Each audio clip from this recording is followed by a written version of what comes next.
so early. You guys want to get some coffee or something? Can I get a cup of coffee? Black? Can't you see we talking? White? Even little kids in Mexico drink coffee. Well, I'm not a little kid in Mexico, okay?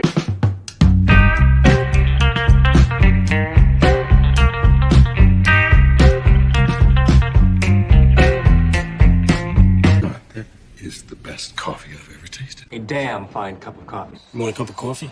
No coffee.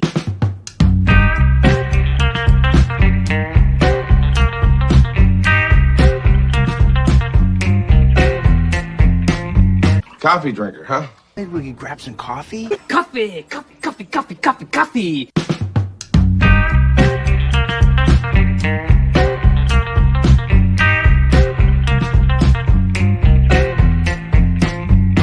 God damn, Jimmy. That's some serious gourmet shit. Me and Vincent would have been satisfied with some freeze-dried Taster's Choice, right? And he springs this serious gourmet shit on us. Good morning.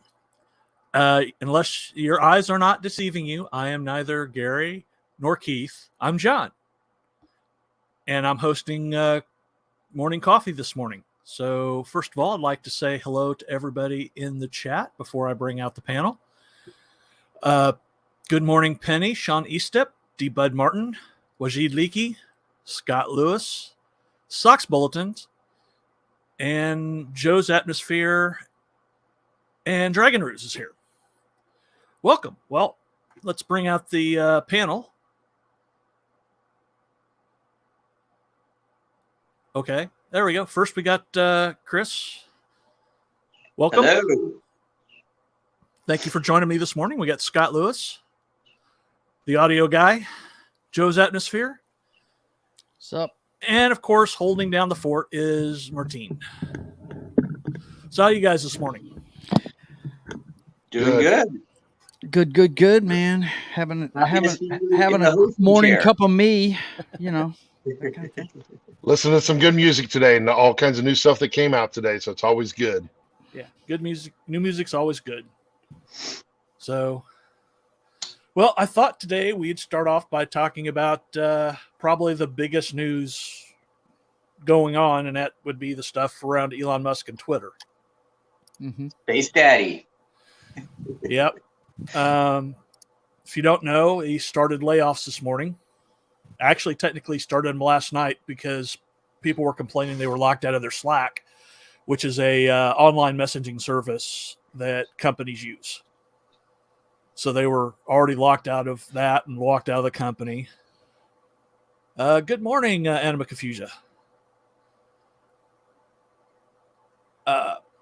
Sorry.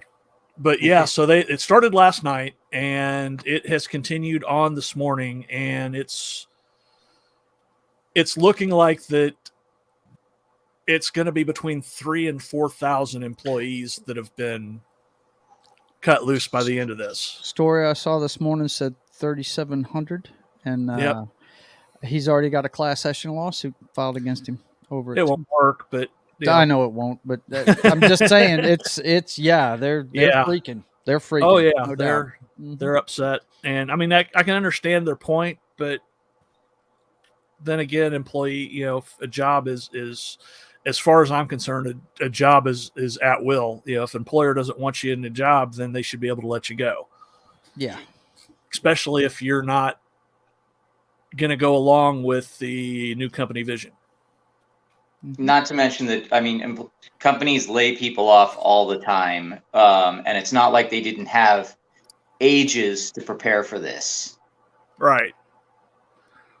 Yeah. Yeah. Because I mean, it's nice when you get plenty of notice. When they shut down our plant, when Libby filed bankruptcy and they did their reorganization, we had plenty of notice. It was months ahead of time. We knew when it was coming and everything. But that's not always the case. We were lucky, we knew it was coming, but that's not always the case, man. You're right. I mean, the employer has the right to let you go anytime they want to. It's their company, Yeah. Well, here in town, we lost our Golden Corral, and corporate just decided to shut the doors for it.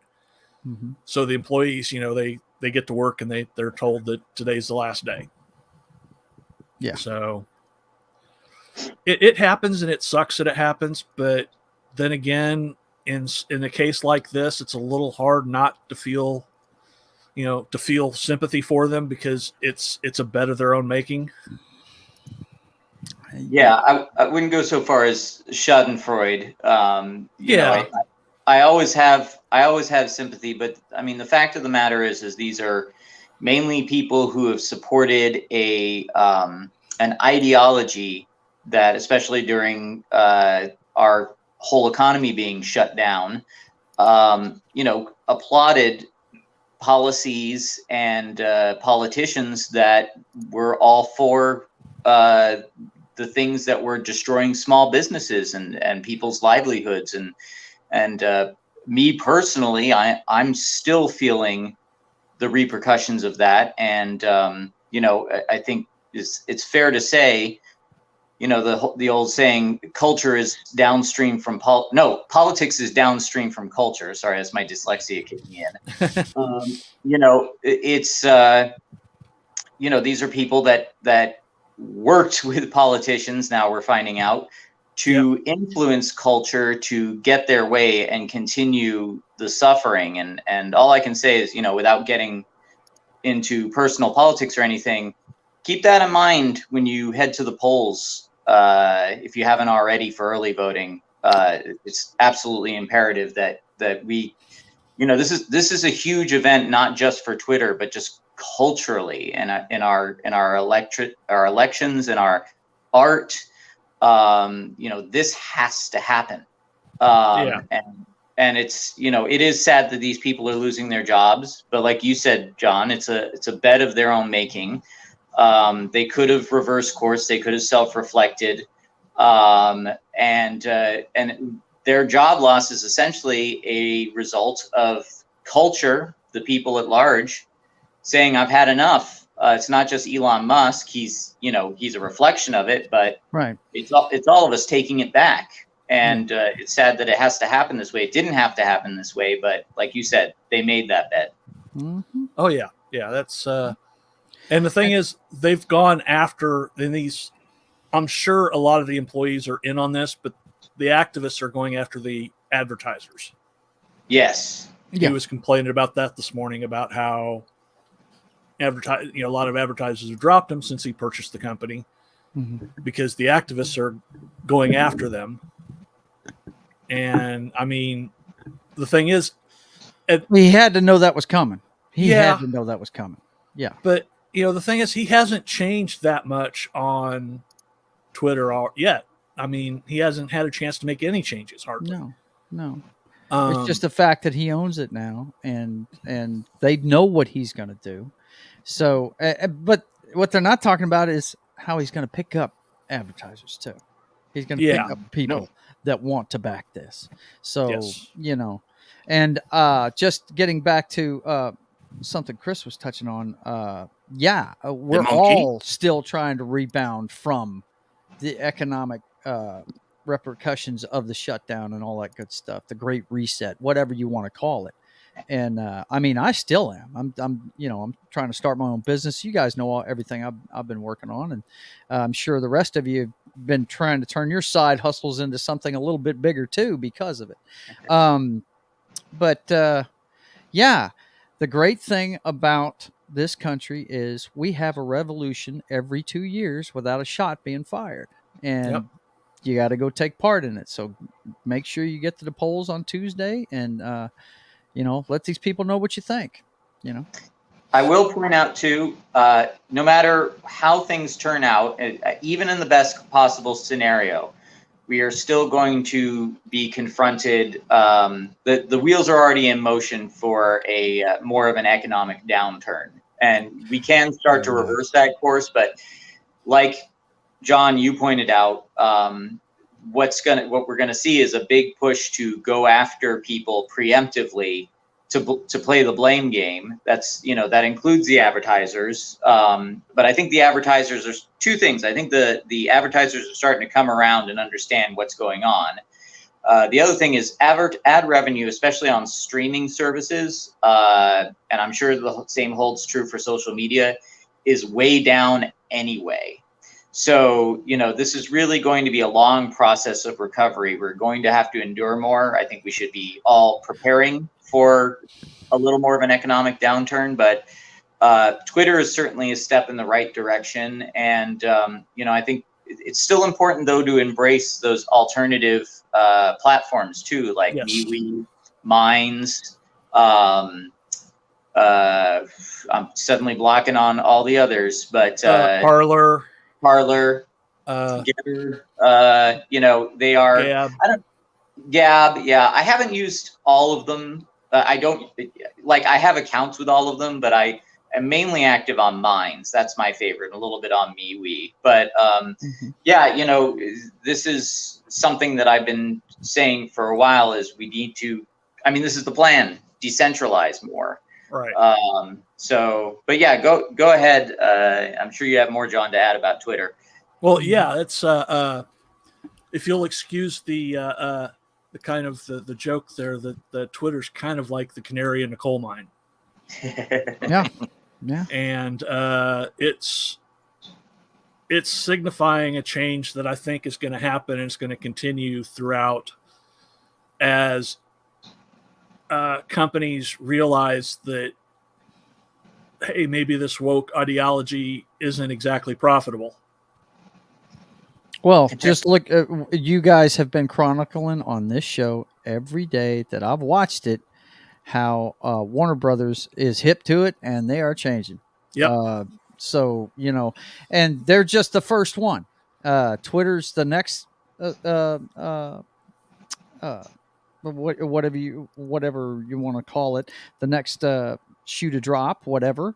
And about these people are getting laid off, any good financial advisor will tell you really need to have saved up, and it's hard for some people to do, but you need to have about a half a year's worth of salary saved up just in case something like this happens to you.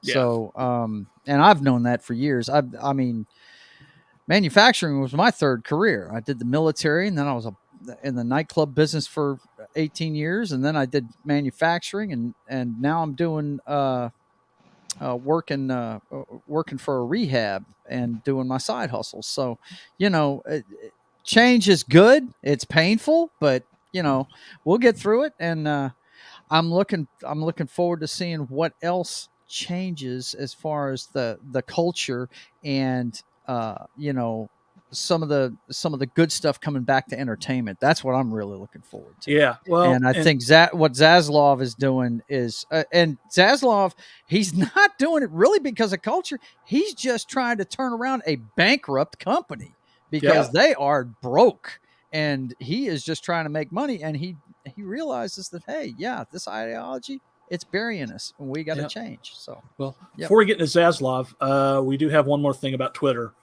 And there are a lot of,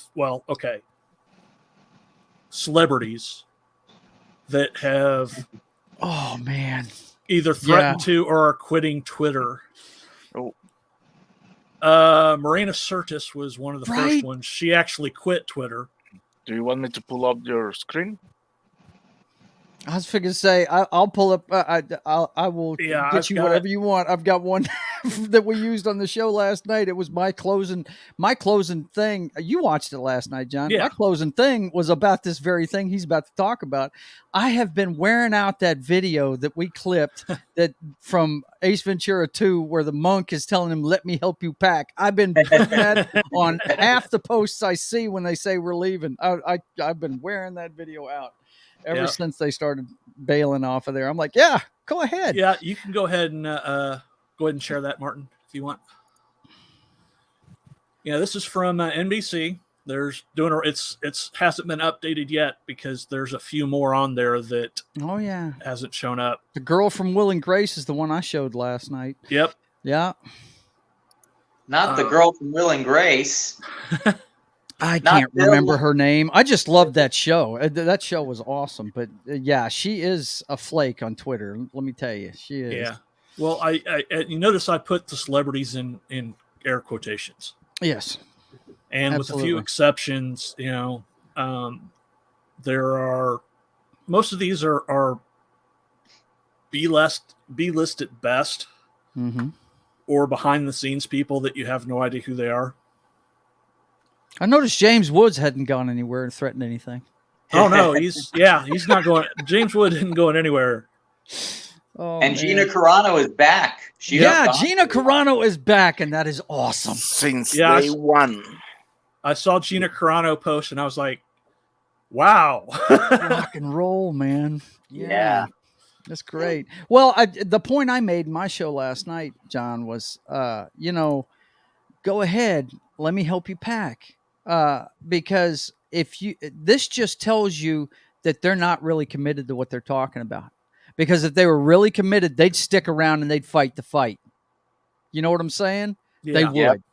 and they don't want any part of the fight. They don't, and Well, so yeah. Go ahead. We'll see you next time. Well, that's because their convictions aren't as strong as some of the others. Now, there's some that are staying and fighting, and even though I don't like them, you've got to respect that. Yes, absolutely. Rob Reiner was I can't stand Rob Reiner. Meathead could drop off a cliff for all I care. Right. Talented filmmaker. Yes. Let's not. Yeah. Oh no, I absolutely. won't take that away from him. He Yeah. was a great filmmaker. It's just I mean, if I only watched entertainment made by people that lined up with me, all I'd watch is Clint Eastwood movies and Kurt Russell movies. I mean, and I'd never seen anything else. But my point was last night that hey, all you're doing is giving in, and if you really believed in what you were saying, you would stick around and you would be part of the conversation. And we had an article last night we were talking about last night with Paul Stanley made a statement about public discourse being a thing of the past and how it was just a cancer on this country, the division that's going on. And you can say what you want about Paul Stanley and Gene Simmons. They are devout Americans and they are devout capitalists, and they're all about, bringing things to light and having a good conversation. I got no problem. I've said it several times. I had a guy that was in the Navy. Our shared experience was the military, and he was way left. He was African-American, and we would spend all our time in the smoking area, at work when we had downtime, just talking about things that were going on. Never got mad at each other. It's called civil discourse. That's how you make things run. You come to a compromise. These people don't want to do that. It's ridiculous, and I really wish they wouldn't leave. But hey, if you want to, go ahead. We'll deal with Rob Reiner, and maybe you'll come around. Yeah. Well, I'm not going to hold my breath about Rob Reiner, but there are celebrities that are coming around. I saw a interview with Bono. Because he's a big lefty and big on his causes, but he basically said, and I'm paraphrasing because I can't remember the exact quote, but he said that he thought that redistributing everybody's wealth would clear up poverty. Can we start but with his wealth? He's come to realize that the only thing that's going to clear up abject poverty is capitalism. Yeah, he came around to that conclusion a few years ago, actually. So he's probably restating it. But yeah, I did see that. He's a funny guy. He's kind of his own meme in a way. Someone I talked to once went to a U2 concert, and he said Bono stopped the show and went like this. He went, shh, and he starts clapping. He says, "You hear that? Every time I clap my hands, a child dies," and somebody from the audience yells, "Then quit effing clapping then."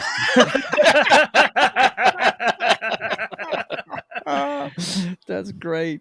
Oh, as far as Meathead and also Stephen King goes, I mean, these people are completely detached from reality, though. In their minds, they're fighting a good fight, but there's a complete disconnect. They're completely unhinged.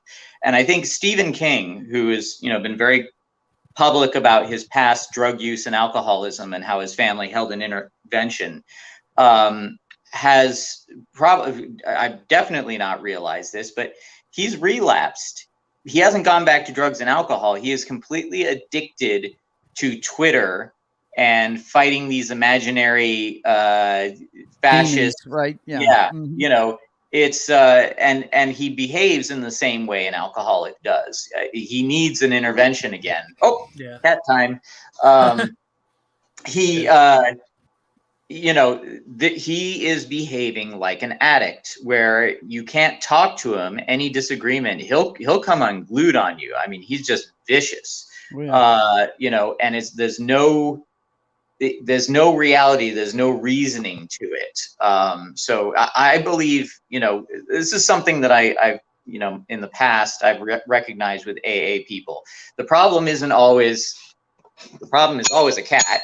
The problem isn't always the substance. The substance is just what enhances it. The problem is their ego. And a lot of AA people recognize that, but they still don't realize that their ego can get out of control with other addictions. And Twitter is definitely it for it. I think his reasoning is gone. His work has suffered for it. And which is a shame, because I really do like Stephen King as an artist, as an author.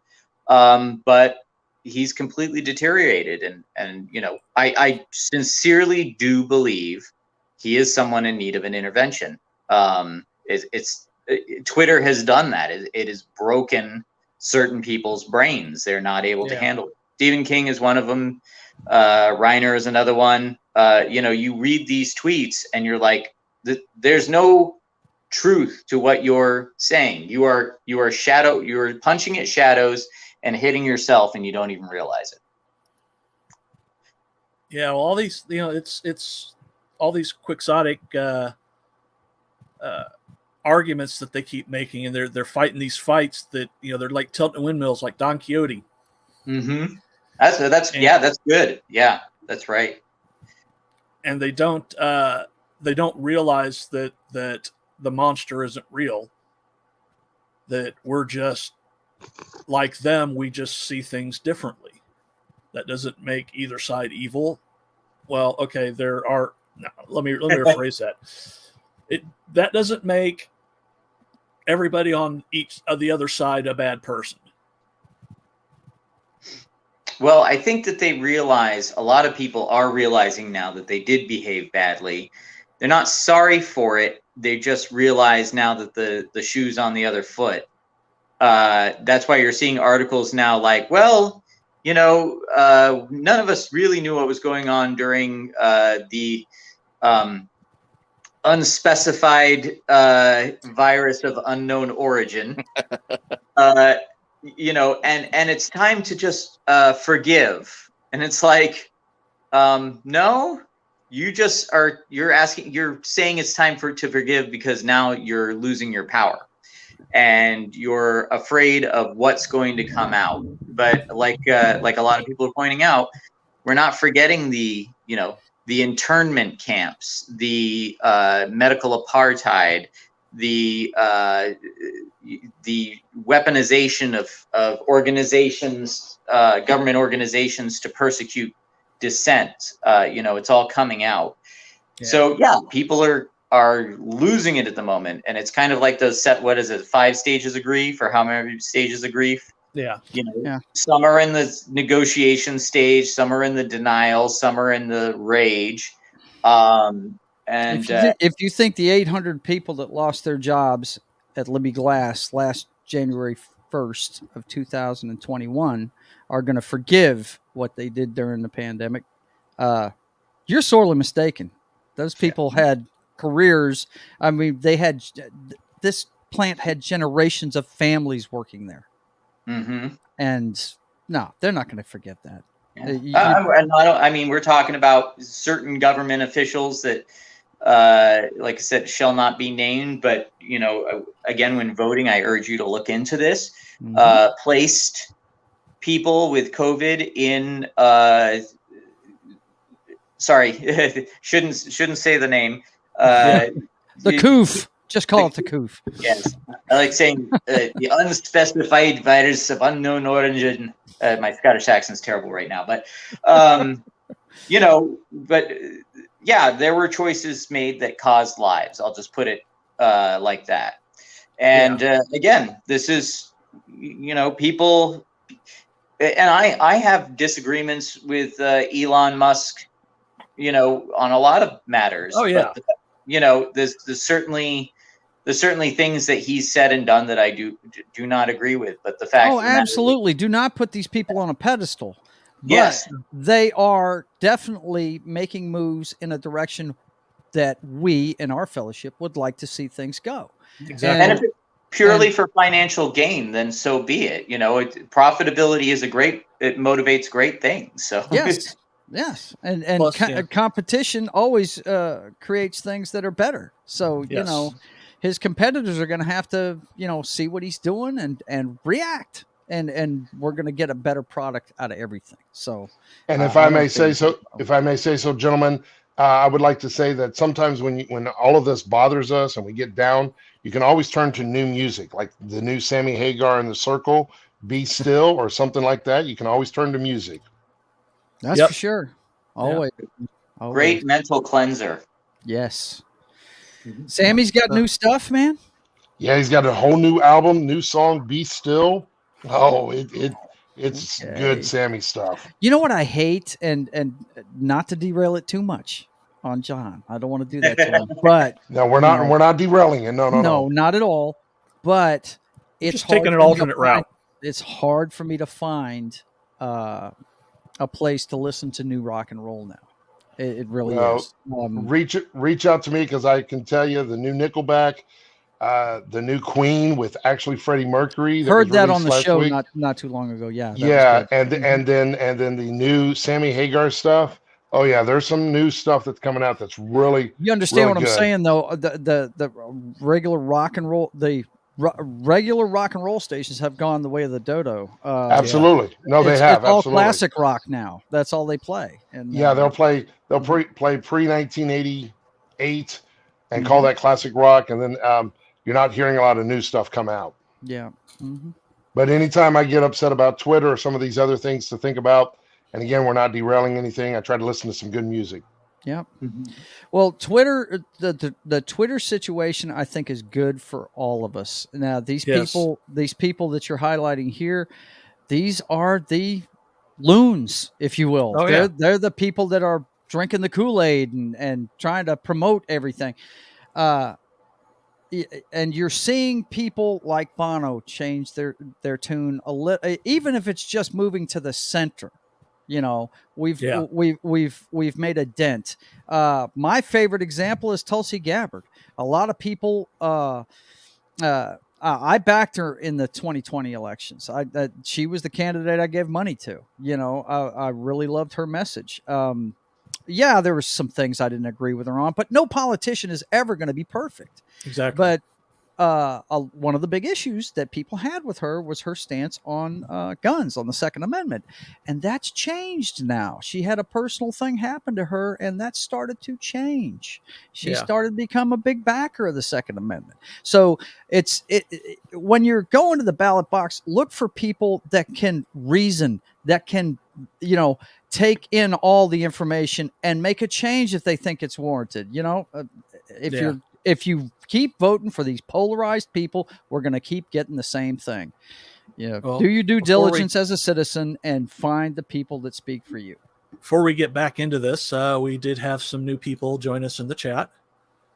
Alex Morris joined us. Hojo, who I don't remember seeing before. Mark Osei. Twice. Sam Lucas, the Peter Bankman hand site. Be right back. Oh, that was Joe. And Zax is here. So Kyle. So thank you for joining us. Anyway, to go back to these folks here, there's one person that's not on this list that's missing off of Twitter, and I'm not sure if who is to blame for this, if it was her choice or what, but Amber Heard's gone. Really? Her entire account's gone.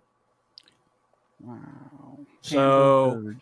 I don't know because she's Elon's ex. So That could have a lot to do with it, I don't know if he was like, I just forgot bounce her. completely about that. Because wasn't the rumor that he was like backing her entire fitting the bill for her defense of this libel suit or something like that? Yeah, wasn't that yeah. the rumor behind the scenes? Yeah. Thing? Yeah. But yeah, so she's gone off Twitter, so I don't know if this is related to that or not. I'm sure it's related to Elon buying the company, but I'm not sure if it was a voluntary removal or an involuntary removal. So, but yeah, going through this list here, and like I said, this is not a complete list because they haven't updated it since the first. There's been a few more that have dropped. I have to share this just in honor of Amber Heard. My wife got me this T-shirt here. No, cat. It's Who loves Kitty? Aquaman. Hearsay. The Hearsay. The Hearsay Vineyard, home of the Mega Pint. Oh, okay. Blow it up full screen. Yeah. Blow it up full screen. Martin, can you see it. pull that Mark, full screen? Can you blow that up for him? No, that Chris's T-shirt. Chris. Put Chris center stage. Yeah. Yeah. Before the cat comes back. I'll stop sharing and then I can reshare it. Hello? Hello? Okay. Hearsay. Yeah, Martin, can you blow Chris up to put him center? So I dropped the share. Yeah, I have a little problem. My connection is coming and going. That's okay. Okay. All right. There you go. Hearsay Brewing Company, home of the Mega Pint. Nice. Let's see. Don't happy hour any. I don't know what the first word is. Cat. I've got a cat that literally just knocking stuff over. Cool, man. So cat's doing its job. Something about happy hour anytime on the bottom. Yep. What's the first word? I can't read it. It's all faded. I forgot what it says. Oh, Don't happy hour anytime. Yeah. Oh, isn't happy hour anytime? Isn't happy hour anytime. Okay, Isn't gotcha. happy hour That's what I couldn't get was the first word. That's Anyway. pretty good, man. That's pretty good. I thought that was a fun shirt. It was fun of her to get that for me. The Hearsay Brewing Company. Yes. Yeah. I got to go pretty soon, but I'm interested in the earnings call. Are we getting close to talking about that? Yeah, well, let me just quickly run through this list. I'll just read them off. Shonda Rhimes, who created Grey's Anatomy, she's leaving. Mm-hmm. Looks like it's stuck on me, by the way. Yeah. I'm Sarah Bareilles, who I have no idea who that is. Tony Braxton is leaving. Let me pull up the article I had from last night. Mick Foley is stepping away. He isn't leaving the platform completely. He's just going to step the away wrestler, while this. Mick Foley? Oh. Yep. Wow. I like Mick Foley. I do too. A little shocked by that. He's taken a break from Twitter since the new ownership and the misinformation and hate seems to be encouraging. My stomach in a knot. Misinformation and hate. Yeah. This is something is worth mentioning, by the way. Like the rumor that the N-word had increased use since Elon Musk took over. What they're not telling you about stuff like that is there were people before Elon Musk took over organizing, and these are not well, again, they're not the political party they want you to believe they are. It's people organizing campaigns to like propagate that word across Twitter to game the algorithm again and make the advertisers nervous. That's not an organic thing that's happening. That's an AstroTurf slander campaign. And you'll see a lot of that. A lot of people are just essentially deliberately putting things on Twitter that they can, sock puppet accounts, putting that stuff on Twitter so that they can then point to it and go, see what Twitter's like under Elon Musk? it's a smear campaign. It's not real. But a lot of people, I have friends that are falling for it as well, and their intentions are noble in that sense. But again, it's based on things that aren't real. Mm-hmm. Well, to continue my list, we've got Brian Kopelman, who is co-created Billions on Showtime. Eric Larson, the comic book creator. Well, yeah, I'm not going to miss him. The link I just sent you was Deborah Messing. Yeah, Deborah Messing, Tia Leona, actress from Will and Grace. Yep. Bill Morrison. He's worked in this. He's a comic book artist. Worked on The Simpsons. Or I used to know Bill. I used to know Bill, which is strange because once upon a time, Bill would have been more in our camp. Something happened, and I don't know if it's just for the sake of his career or what, but he's flipped, and that's odd. But he did Bongo Comics. He's a good guy, though. I mean, I liked him when I knew him. You know what's funny about all these names you're mentioning, though? A normie would be going, who? Yep. Who? I am for most of them, Who? yeah. Well, we got Ken Olin, who is the executive producer for This Is Us, and he was on 30-something. Who? Yeah. Marina Sirtis, we've talked about. Alex Winter, who was Bill and Ted. Yep. He stepped away. And the not successful of the two. No, he's going to say the not famous one, right? I noticed Keanu's not going anywhere, huh? Well, of course, he's never been active on Twitter anyway, though. Yeah, he's not really an active social media guy. Well, Keanu is kind of like he's one of just those class act celebrities. He knows what his audience wants from him, and he wants to entertain, just like Henry Cavill. I think Henry Cavill's kind of Yeah, they say the movie star is dead. There's a couple of them left, and he's one of them, no doubt. Yeah, he's definitely one of them. Cavill, Keanu Reeves, Tom Cruise. They don't get involved in this. They're above that. Hello, shit, Destiny. Yep. Oh, Destiny Captain. Hello. I'll just say once again, if you get bothered by all these individuals on Twitter that are bothering, you can always go and listen to something like, I don't know, the new Sammy Hagar album. I'm just throwing that out there in the circle. Just saying. Not that I've heard much about that. I'm just throwing that out there. He's pushing that music, man. Really just like every good DJ does. That's what a good DJ does, don't they? That's what they do. Yeah. My dad would be saying the same thing. And I got to tell you, man, I was very impressed going into it open mind. But when I got bothered by some of the stuff from Twitter and different things, just turn that on and you just like go into a whole new world. And that whole new album is just rocks. Oh man, that's good. That's good news because I'm missing some newer rock and roll. Yeah. Hey, John.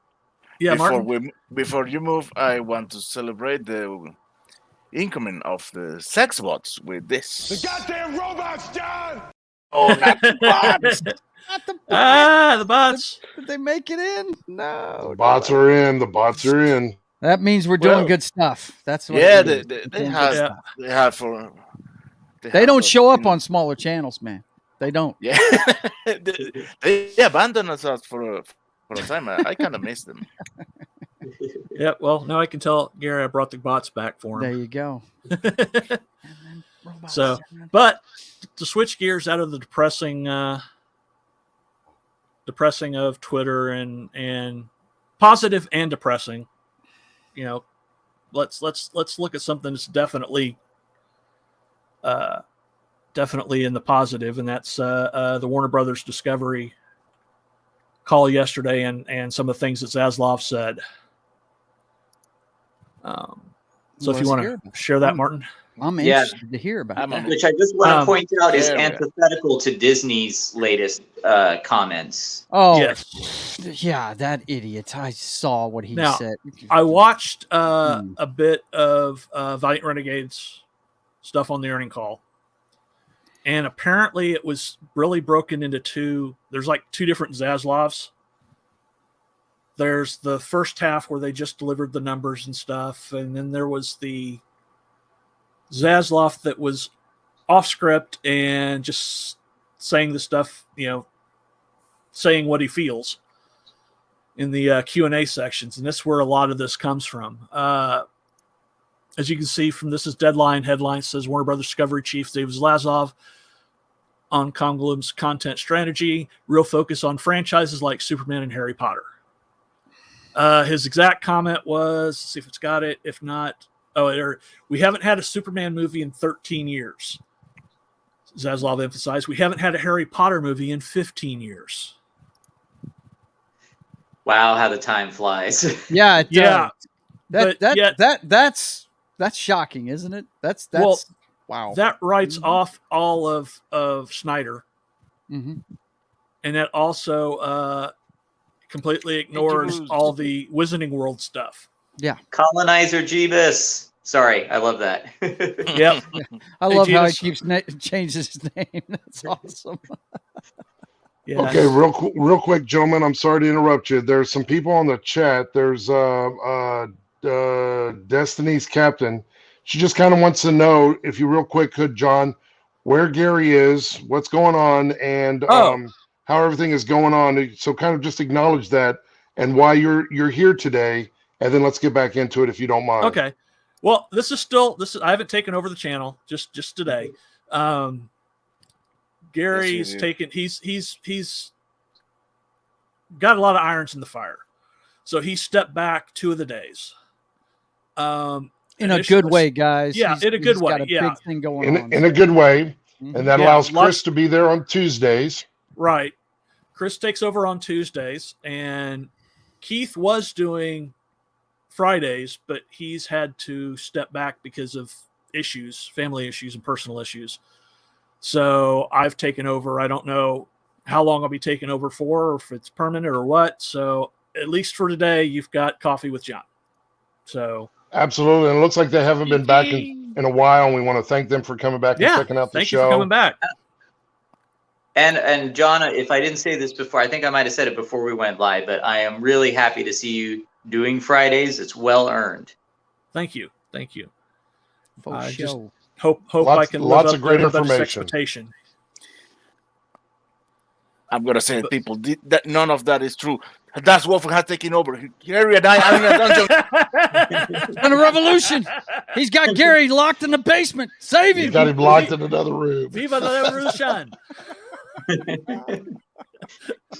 He could be locked in his new studio. Who knows? Nah, Gary's got the radio deal. Don't they start next week?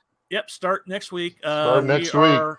Pop Culture Minefield is joined forces with KTGRA or K. No. K. There's no T. There's no T. KGRA. KGRA. Yeah, KGRA Radio, and starting next week, you'll still be able to find everybody here. That's not going to change. It's just they're going to be broadcast internationally on the radio station. It's a digital radio station, so we'll be carried by them. And so the only real difference is we'll have bumps for we'll have to step away from the show for hard advertising points. Yeah, there'll be some hard advertising points, and there'll be some bumps and outros and then intros. And more of the detail will come next week. And then they'll be able to, the show will still be seen here as well, just picked up with the national radio show, which is kind of cool. Yeah, which will be really, really it's a great thing. And that's between that and Gary's art career, he's got a lot of stuff going on. So that's why he stepped back a couple of days. And I hope that answers the question for Destiny's Captain. I was just looking at that. They'll be back this afternoon for TGIF, like normal. And they'll be here, regular crew will be here tomorrow for Saturday morning fun time. And what time is TGIF later today? TGIF is at 2 Central. Central Standard Time, yep. Central Standard Time, or 3 o'clock Eastern. And Saturday morning fun time is at noon Central or 1 o'clock Eastern. And it's extremely misnomered because it's, noon and it's not morning anymore, but it's morning somewhere according to Gary. So that's right. So that's what's going on with the channel. Absolutely. Now let's get back into some of the other things you were talking about. Sorry to interrupt you. Yeah, I actually I have to get running, but I want to say once again, congratulations, Das Wolfen. Thank you. Well, why don't you, before you go, why don't you plug what you're doing and where they can find you? Okay, well, Tuesdays morning coffee, 10 Central, right here on Pop Culture Minefield. Right now, I am working on a bunch of stuff. Check me out on Subscribe Star, because that's where I'm doing. That's how you can support projects like Escape from Planet Omega 12 and a few other things that I'm working on. This kind of announcements coming up. I don't know what I'm doing for Tuesday's morning coffee yet. I always have trouble deciding, and I kind of got to get better at that. But I just want to. You want them to tune in and find out what's going to be on there Tuesday morning at 10 a.m. Central. Exactly. It's going to be a lot of fun. And I do want to say this, though. I'm extremely happy at what Zaslav is doing. Not just because of the culture wars or anything like that, but I've come to the conclusion recently. I'm very pro Iron Age. If you've been following the kind of what Razorfist said with Iron Age in terms of independent creators doing their own thing, but I've come to the conclusion that we still need big studios to do well, to create good products and be successful. I think the market needs that, because what happens when we were seeing this with Marvel in the comic book industry, when it's not doing well, they become paranoid at any competition, even the little guys, and their solution is just to flood the shelves with garbage so nobody else can get in. In a healthy studio environment with big companies that create entertainment, when they're confident, they are focused on quality products, not quantity. And that actually leaves room for the smaller creators to come in and share in that market. So it's despite, the feelings that we have about these big corporations and how we kind of enjoy seeing them stumble and fail when they're smug and hateful towards the audience and hire the worst people in the world to do these terrible movies and shows. We do want them to do well. We do want them to, rising tide lifts all boats. Yep. Exactly, my oos. So with that, thank you guys. I am out of here. Enjoy the rest of the show. That's Wolfing. You're doing a great job. Bye, Martin. Bye, Scott. Have a good one, guys. Take care, Good Chris. day. Remember, guys, you can always see him Tuesday mornings at 10 a.m. right here on Pop Culture Minefield. We had a friendly fire incident. So Jeebus accidentally timed out Dragon Ruse. So, but I'll take this moment. We have Six who's come back into the stream. Welcome back, Six. Osa Fresh 1994 and Wolverine 626 has joined us this morning. So thank you very much. Now we'll go back to this about the earnings call and stuff. So yeah, that's this article is just saying that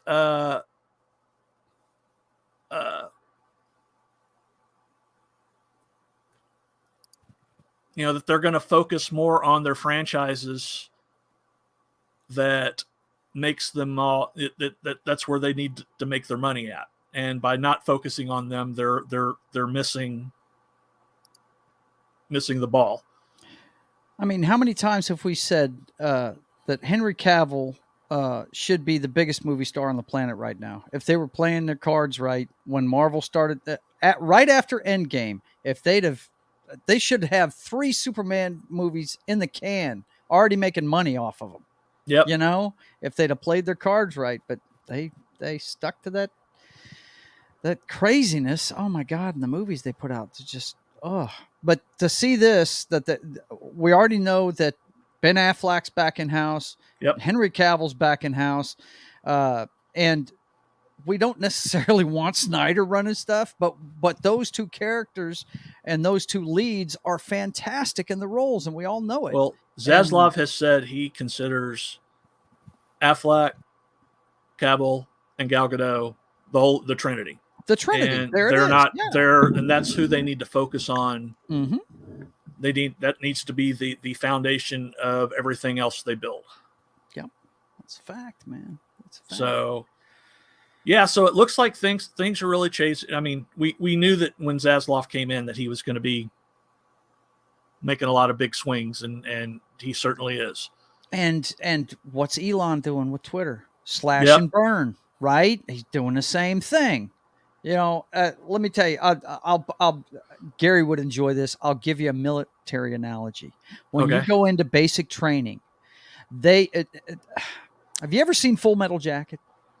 Yes. You ever seen that movie? The opening scene of it is Lee Ermey, and it's an art form what he's doing there. Okay. Oh yeah. Everything that comes out of the recruit's mouth has got to be wrong, even if it's right. You've got to put everybody on a level playing field before you can sharpen them and bring them up. That's what these guys are doing with these properties. They've gone so haywire, and they're losing money. And to build them back up, got to cut the fat, and then focus on what's going to make you money. And I love the decisions he's making. You know, that's the closest analogy I can give you to my own experience. That's what they do with everybody that joins the military. They break you down so they can build you back up the way they want you to run things, you know, and that's what these guys are doing. They're slashing and burning, and they're making decisions to make money. Well, if you want to make money, we know if you stay woke, you will go broke. Yep. It's a proven fact. So, hey, Martin, we've had a certain thing broken. What? Even though Gary's not here. Oh, let me. A certain thing broken? Oh, no. Yeah, did somebody? Like, wouldn't you know that back door would trigger a trap door? Yeah, that door has been breached. Even though he's not here. Yeah, man. Got to keep That's funny. Got to keep that in tow, man. For sure. For sure. Not as funny as the new Sammy Hagar album, but that's funny. My man, plugging that album. Woof. Oh. Hey, I'm just telling you, man, good music. It helps move along when you're listening to music, reading comics, anything like that, playing video games. Good music just makes it better. Yeah. I'm glad to hear that there is some good stuff out there, because I'm getting tired of talk radio. I have been listening to a pop radio station here lately just so I can get my finger on the pulse of the music these days, and a lot of it's garbage, but there's some cool stuff out there. There's some good stuff out there. There's some good stuff. I use Spotify. I pay for because you know I'm in my master's class and I still get my student discounts, so I pay $5 a month for that, Hulu and Showtime. So it's so I listen. You know, I go to sleep listening to music. So that's just I probably have ridiculous Spotify hours. Yeah. I cannot listen to Spotify because I'm a for-hire DJ. Yeah, well, it's just the radio stations around here are kind of. Is it a conflict of interest for you, Scott, or what? I can't officially say that, but if you read all the fine print, right? Yes, it is, because being a for-hire DJ, I cannot play that at parties. Right. It's for private use only. Yeah. And it also goes against when the music, part of a music pool, and I get the music from the music pool. So I don't listen to Spotify. Right. Gotcha. I mean, I would like to, and I'm sure I do on my kids when they're playing it at the house, but I can't because of a conflict of interest because of music pools and other stuff. Gotcha. Yeah. Well, I'm just some normie schmo, so I can get away with it. You can get away with it, or you can be playing some video games and listening to the new, I don't know, Sammy Hagar. I was gonna say I've got Spotify on my PlayStation 5. I mean that's their music app. So yeah, that's where I would find it at for sure. Yeah. So check it out today if you can. I will. I certainly will. I'll add it to my new music playlist. The song you want to look for is Be Still. Be Still. Be Still. Cool. I love Hagar, man. I don't know about I'm you just guys, saying I heard this was a good album. I'm just throwing it out there. You just heard it. You Oh, just yeah, heard okay. that it was. That doesn't have anything to do with. Maybe you heard it already. But, Yeah, I may have heard it already. Just saying. I tell you what, man. When he joined Van Halen, a lot of people didn't think it was going to work out. I was like, man, are you kidding me? Because a lot of people didn't know, unless you were a true rock and roller, you really didn't know who he was. He had done I Can't Drive 55. Was Correct. his biggest, He had a good he solo was better career, known but for his concerts than actually the albums. the arena rock, he exactly. opened up the arena rock a lot more and took them to a new level. Mhm. And a lot of people in the music industry call it Van Hagar. But He had the a title little track. trivia, and I know Scott already knows this. The biggest hit that Van Halen ever had, it wasn't with David Lee Roth. Nope. It was with Sammy Hagar. Sammy with a song Hagar. called Right Now. And, Right Now. Yep. A fantastic tune. Yep. And Michael Anthony is with his new group, The Circle. Busy. Cool. And I'm just telling you, some good stuff. Michael Anthony's Playing got bass some. for him, huh? Cool. Yes, and he was also on Chickenfoot. I always loved Supergroup. this Jack Daniels bass because that's mother's milk to me. When I was a bartender, that's all I drank. Yeah, Jack man. Daniels. Yeah, that bass. You can get a replica of it now. There's replicas of them out there now. Really? Wow. So if you play bass, we've derailed John enough. What's next on your show, buddy? Well, this is a tweet by the DC Extended Universe. It's a private. It's it's not like it's not a Warner official site or anything. Gotcha. Mm-hmm. But this was confirmed. This was confirmed with Zaslav in the earnings call that next year, Flash, Shazam: Fury of the Gods, Aquaman: Lost Kingdom, and Blue Beetle are all supposed to be next year. Okay, that's a good slate. That's a good slate. Now the Flash, we're talking about Flashpoint with all the reshoots and all that stuff. Yeah, I don't know what form it's it's going to be, but considering that it's gonna actually lead directly into Man of Steel 2. This is their chance to reboot everything. Yeah, if they do the reshoots correctly, they'll have somebody else playing the Flash, so they'll get that heat off of them, right? Yeah, and they'll have Cavill, and we know Affleck's been doing reshoots for it. So Ben Affleck's there. I mean, this is their chance to reboot everything and get it going in a direction that a lot of fans want to see. So yeah, I like it. I like it a lot.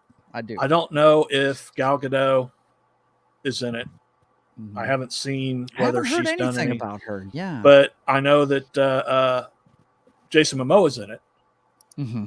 Yeah, he's got some scenes with it. So, which makes sense because the whole thing in Flashpoint is that's why if Jason Momoa is in it, I'm wondering if they're doing Wonder Woman too. Because one of the big storylines of Flashpoint was the whole Aquaman Wonder Woman war. Right. Yeah. Yeah. Yes, it was. I learned about me. I learned everything from DC Universe Online, and when they had the Flashpoint DLC, one of the things you had to do was step into a fight between Wonder Woman and Aquaman. Yeah, it was pretty neat. Yeah. So sorry, I've been corrected. It's Gadot, not Godot. Yeah. Well, I mean, yeah. What are you gonna do? We can't always. Gadot just sounds Americanized. Yeah, it does. So, but yeah, it's their chance to. I mean, they should have done this after Endgame. I can't say. I keep repeating myself, but it just kills me that they had that door wide open to just take over.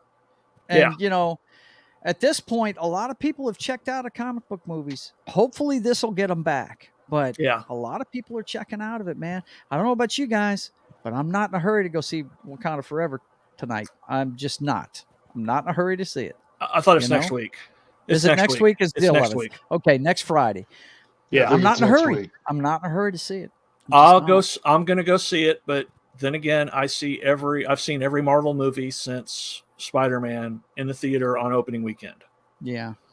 Well, I used to be that guy. I used to be Yeah. that guy until I had to. My wife drugged me to, because she's a big Angelina Jolie fan. She drugged me to go see Eternals, and I was like, wow. I saw Eternals. Yeah. That's 3 hours I'm not getting back in my life. Right? What the hell? I was hopeful. I was there was a tiny kernel of hope because I like Black Knight. Mm-hmm. I thought, maybe we can do something with Black. Nope. Not even the after credit did. After credit with the surprise voiceover from Blade. Ugh. That still wasn't enough. No. Yeah, we've discussed the MCU. You and I have discussed that before. I'm just not interested. There's a couple of movies I'm interested in, but yeah, this whole next phase I'm not even interested in. Yeah, really. yeah. And matter of fact, I'm scared of what they're going to do with some of it. I think Daredevil in particular is going to be ruined. So, well, I will also tell you that my daughter and I have seen every Marvel. My youngest daughter and I have seen every Marvel movie in the theaters until Eternals. And this is the first movie, because we went and saw Eternals separately.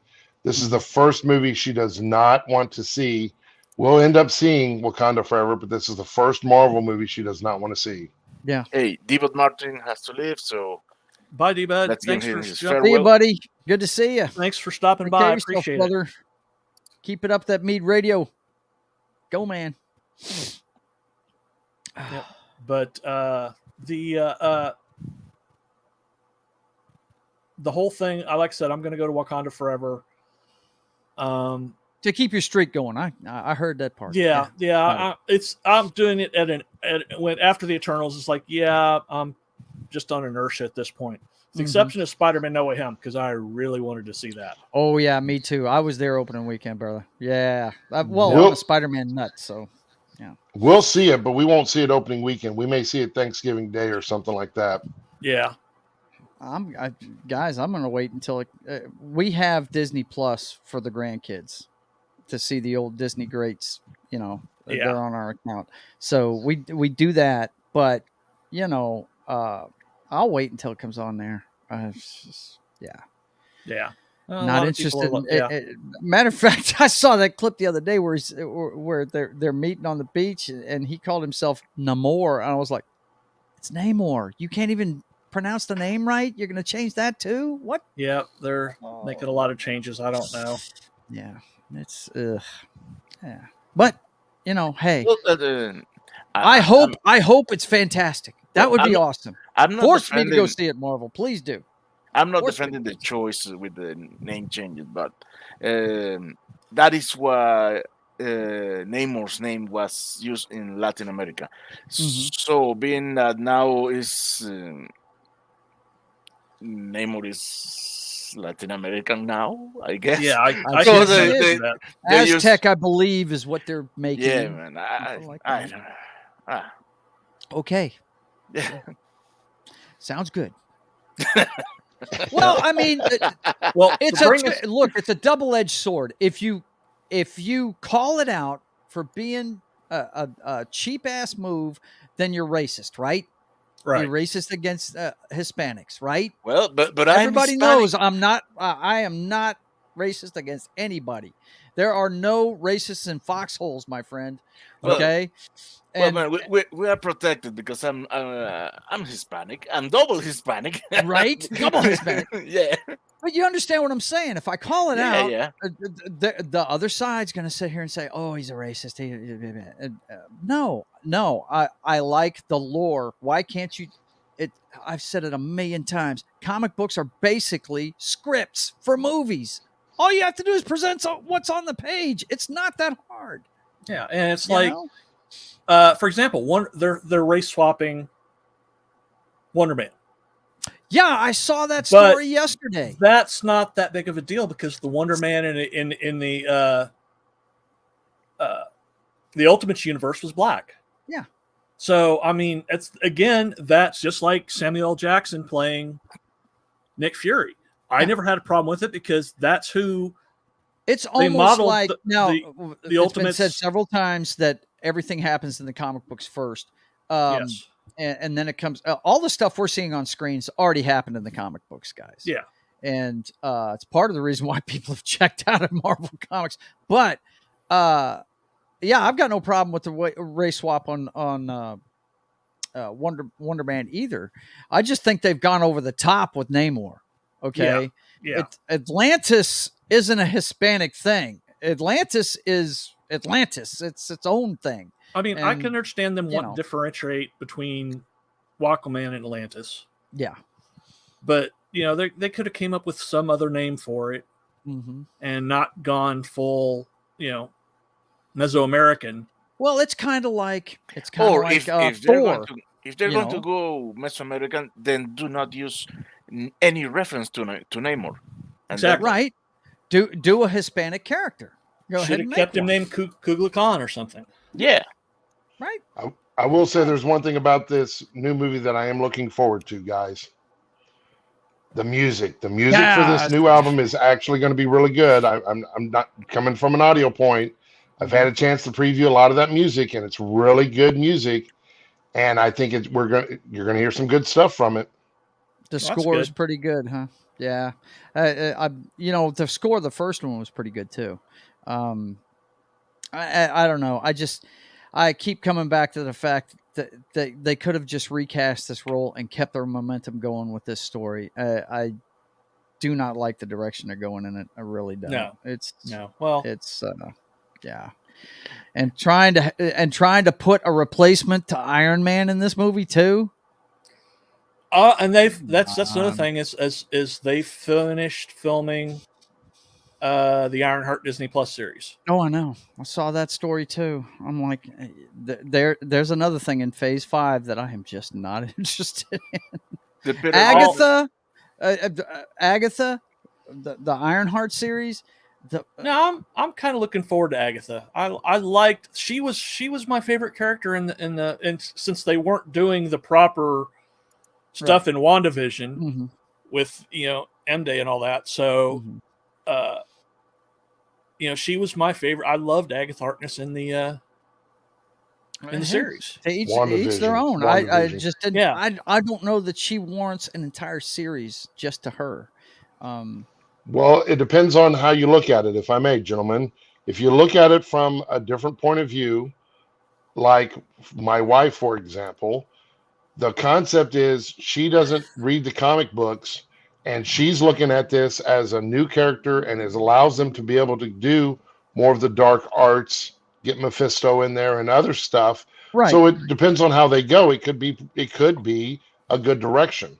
We that have read the comics aren't okay with it.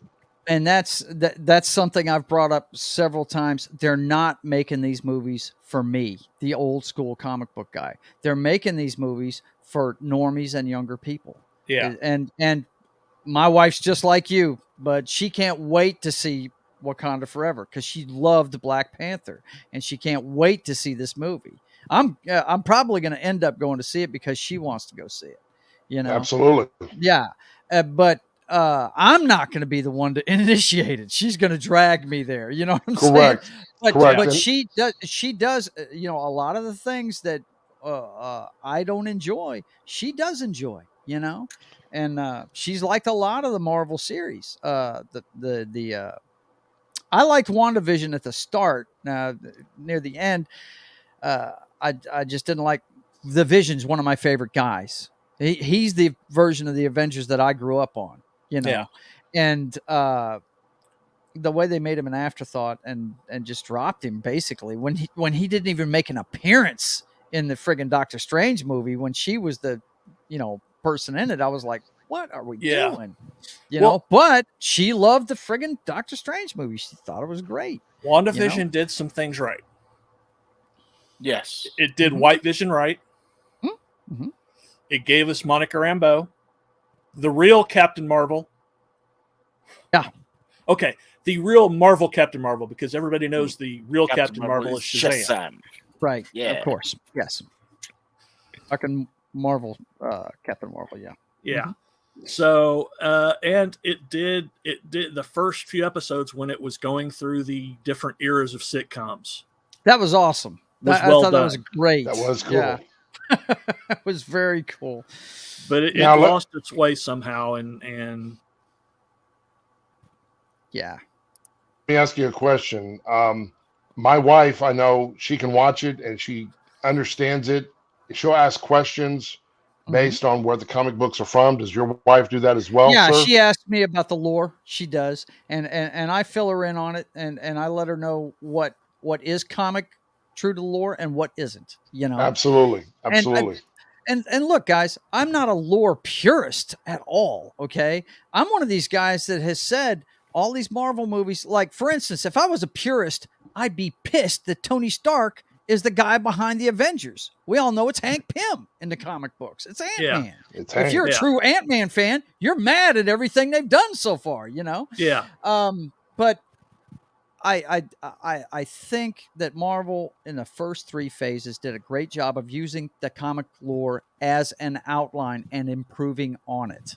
I really thought that the look, Infinity War was fantastic. They could have renamed that movie Thanos the Unstoppable, and it would have been a great movie.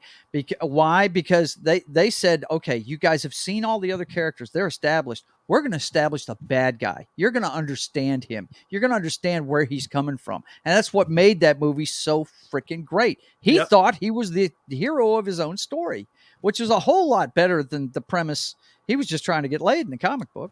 Most yeah, he just wanted to hook up with death. That's that was his thing. That's it.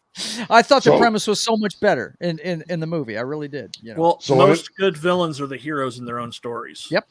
So let me ask this, gentlemen, everyone on the panel, Martin, you too. You get to respond on this too. I know you're in the background there, but do you 2 points here? One, do you see this to the build up to the Young Avengers?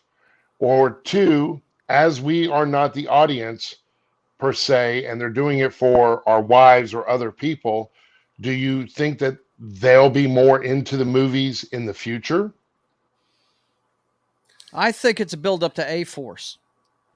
Okay, very good. I think that was initially supposed to be build up to A-Force, but they have been leaning hard into Young Avengers. We're getting Cassie Lang in a few months in Ant-Man and Wasp and Quantumania. Yeah. So we're getting Stature. I mean, she's going to have her powers in her suit and everything. Mm-hmm. Correct. So, and they've already introduced Patriot in the Falcon and the Winter Soldier series. Correct. Yep. We've already got Kang, who is actually Iron Lad in the Young Avengers. Mm-hmm. So we can have a time-shifted Kang and have Iron Lad. Mm-hmm. But they'll probably go and just add all the younger stars. When they had that all-female scene in Endgame, I thought for sure they were going to A-Force. And their big push behind the She-Hulk movie, or excuse me, television show, I thought was another step towards that, because she's big in A-Force. So that's what I think I think not that they've learned their lesson, because the way they keep talking, they haven't learned their lesson. Mm-hmm. But somebody up higher is going to have to step on Chapek in this whole woke agenda. That's going to have. But according to him, they're not too woke. Yeah. I heard what he said yesterday. Yeah. They're not too woke. Well, they're going to have to. The stockholders are going to have to step on them and go, no, you're losing us money. You're losing us billions of dollars. And they are. I don't know if you've seen that stock and what it's doing, but oh yeah. And in the comments there, Wolverine 626 made a pretty good comment just a second ago. Yeah. Phase 4 killed any real interest. Yeah, it really was a dud. It has one really good movie and one sort of okay. One really good movie that they partnered with Sony to make. Yeah, that they didn't even make. It was made by Sony. Oh man, the stuff they're doing internally is just, God. I was so disappointed by the She-Hulk, because look, the She-Hulk was tailor made for their current vision of empowered female and all that good stuff. If they'd have done it the way the book did it. But they turned her into a Karen, literally turned her into a Karen wanting to talk to the manager. And I was just like, absolutely. Now, I want to acknowledge the fact that Keith is with us in the chat. Yep. So we can send him our love. Yep. And bring up his post because he did a good post just a second ago. If you can go back, there you go. Gentlemen, you read what he said on that. Yeah. Yeah, and the MCU is going to suck if the rumor changes to the X-Men and Fantastic Four. Yeah, I know. I'm just shaking my head over it. But what can you do at this point? Yeah. That's why I've been putting my stock in DC lately. But you know what? Every time that we have to shake our heads and turn around and be so disappointed in this, you can always turn to some good music. And I've heard there's a new good album. Don't tell me it's by Sammy Hagar. Hey, I heard it was come by out of Sammy hiding. Hagar. He knocked the Do dust they have a off new his red album? guitar. I'm just saying, I heard some new stuff. I don't know, man. Oh man, Trying to make light of it here, from an Yes. audio guy. Yes. Hey man, look, let me tell you something. When it comes to and I'm glad you brought up the score for Black Panther. Music is so underrated when it comes to films, dude. That music can set the theme for the entire story. I mean, And it you can just also look at- destroy an entire scene. It can as well. destroy it too. Yeah, absolutely. Absolutely. I don't know if you are in agreement with me on this one, but I freaking love the Black Adam score. Haven't seen it yet. So I the don't music rocks. Just the score and then the music that they used, that was really good. And it was perfectly timed. Scott, what did they use as far as the songs outside? Do you of the really want to themes? know, or you want to be surprised? I don't care about spoilers. I'm Tell not him, one of Martin. those Tell him. guys. Tell him, Martin. Back in Black. No, Back no in kidding. Black. Well, of course. What am I thinking? Of course they put that one on there. Yeah. But the way they did it in the movie, you're rocking and you're really enjoying it. Man, Very cool. the score transition to the track. There's a part of the score in where you hear some trumpets and you see is that Back in Black? Yeah, Wolverine 626 brings up a good point. Black Adam actually has hero themes. Yeah, absolutely. A lot of movies have gotten away from that. Mm-hmm. DC at least has kept that up. I will, this is a spoiler, but you already know about it. That when Henry Cavill shows up at the end of the movie, when they play that Superman theme, you hear da da da da da da da. They used the John Williams theme. Yep. Oh yeah, I got goosebumps as soon as I was like, oh. You have goosebumps. Just the buildup of it was just right. And I will have to say, I have to agree with Wolverine 626. That buildup of that music and having hero music, I think bringing it back is really cool because you're anticipating that once you've heard it, you're anticipating what's going to come next. It's really good. But that's a good example of the music making a good scene. Yeah. So he basically comes drifting in, and that music's playing. And he says, "We've got to talk." Yeah, we got to talk, man. Yeah, they're going to build up to a fight with those two. That's gonna be really cool. Yep. But yeah, I love what Zaslav and them are doing. But once again, you got to look at what they're doing. That place is damn near bankrupt, and they're trying to turn it around, and they realize they can't keep going in the same way they've been going. So the motivation isn't really, remember this, the motivation isn't really towards the fans. It's more towards making money. But I think they've realized that gearing it towards fans is going to make them money. So yes, there you go. Well, let me ask you this, John. I know we're going to probably move on to the next thing or talk more about games or other stuff to keep you on track. But if some of the people or you guys would even like to say, what is a movie that had a very bad score or the music just wasn't right, or a game that didn't have good music put to it? Oh, man. Oh, I have my pick. Okay, tell us, Martin. Come on. I didn't like the score for Iron Man 3. Well, I didn't like anything in Iron Man 3, but the music of Iron Man 3 is unrememberable. Yeah. Unrememberable. Very good. Okay. Unremarkable. There you go. Das Wolfen, John? It's not really a bad score, and it's a TV show. I was kind of a little disappointed in House of the Dragons music. Really? because they relied too much on Game of Thrones. Yeah.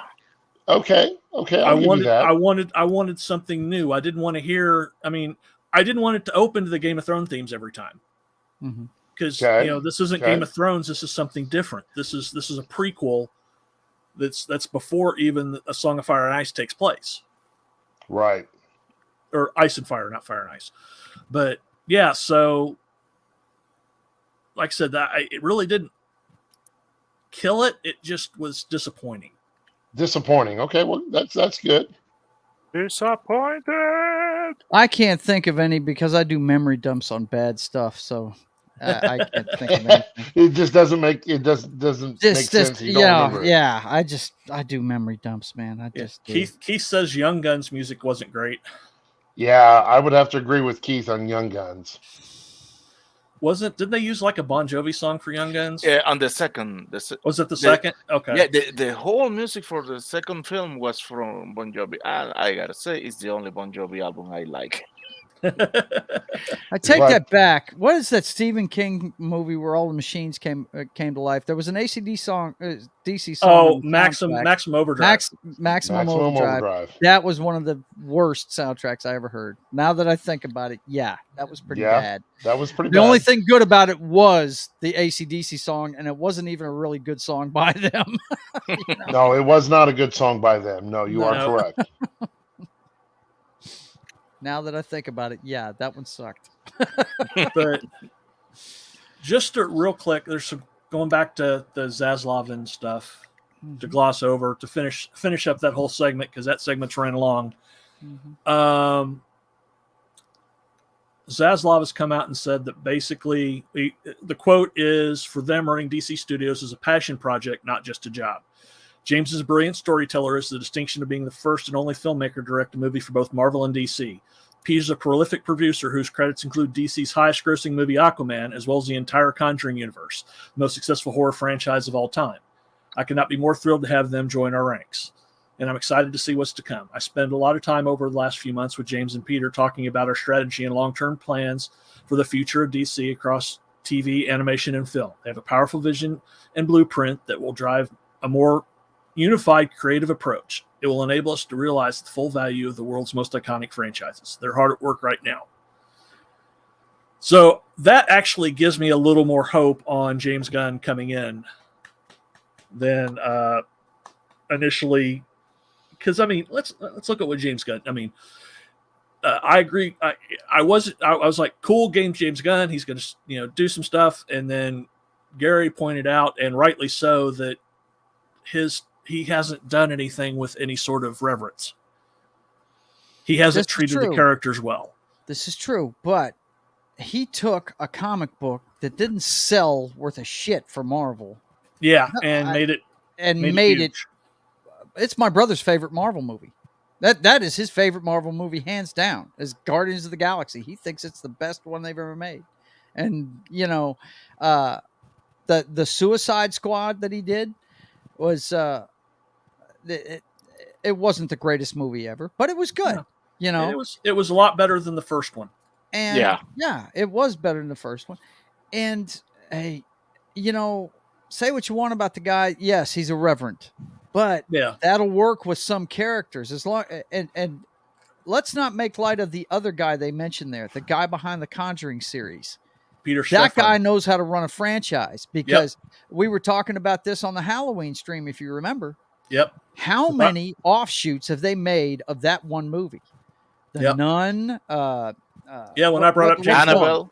Yeah, Annabelle. I mean, dude, that franchise is going to go forever. Yeah. And it's all that guy, right? There's another Nun movie coming out this next year. The blending of the two, I think, is a home run for them. I really think it is. Well, just look, Henry Cavill. I don't know if you've seen some of the stuff that he's been saying lately, but he's one of us. He's a geek. We all know this. Yeah. And he loves the core material. And he said he wouldn't even sign a contract to do Superman unless there was hope involved in it, and heroics. He wants to see the character get back to, and I applaud what they're doing.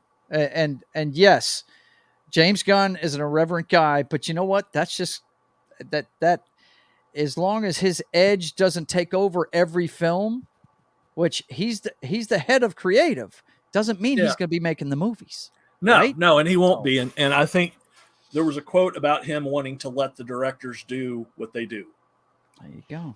Now, Wolverine 626 just commented something. Martin, if you'll put that up just a second. Yes. That was an interesting comment there, guys, if I may. Mm-hmm. Yeah. Yeah. Well, a lot of there are tastes. The first Suicide Squad movie, I liked it.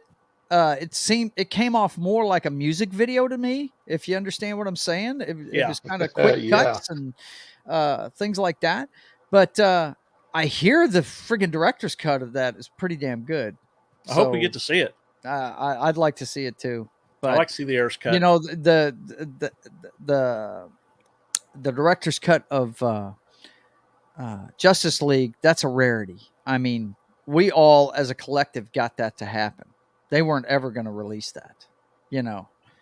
It was just the fan push behind that is why it ended up happening.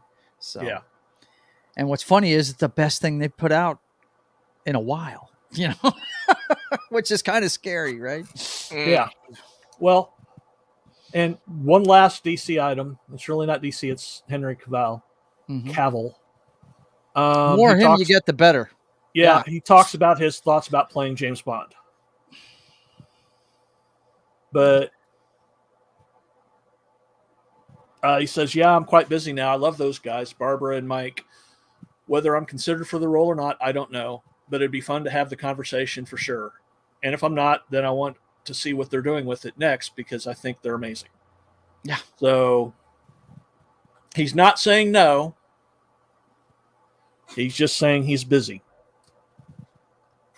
Yep. So that would be an interesting choice, but are we going to be able to see him as anything other than Superman or The Witcher?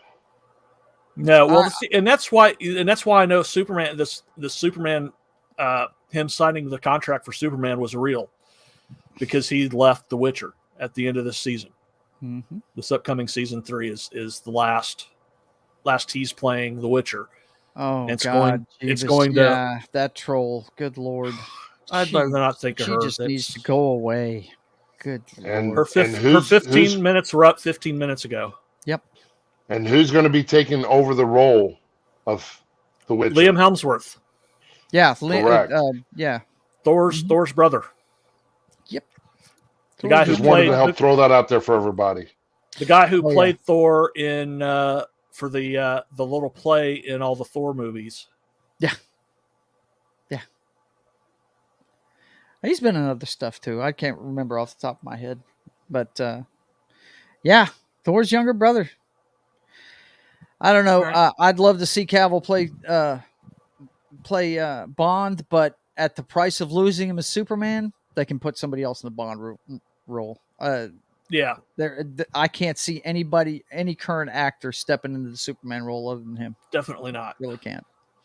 No, he's our generation. Well, actually, technically, my generation's Superman's Christopher Reeve, but he's the current generation's version of Superman. That's it. And he's as iconic as Christopher Reeve. Mm-hmm. Yes, he is. Absolutely. So switching short gears. Arms and all. Yep. Yeah, I know. Read that comment right there, gentlemen. The Witcher situation's been brewing for some time, I do believe. Yeah. I think he saw the direction that was going, and yeah. One of the other things he stated that he was only going to do The Witcher as long as they respected the books and the games.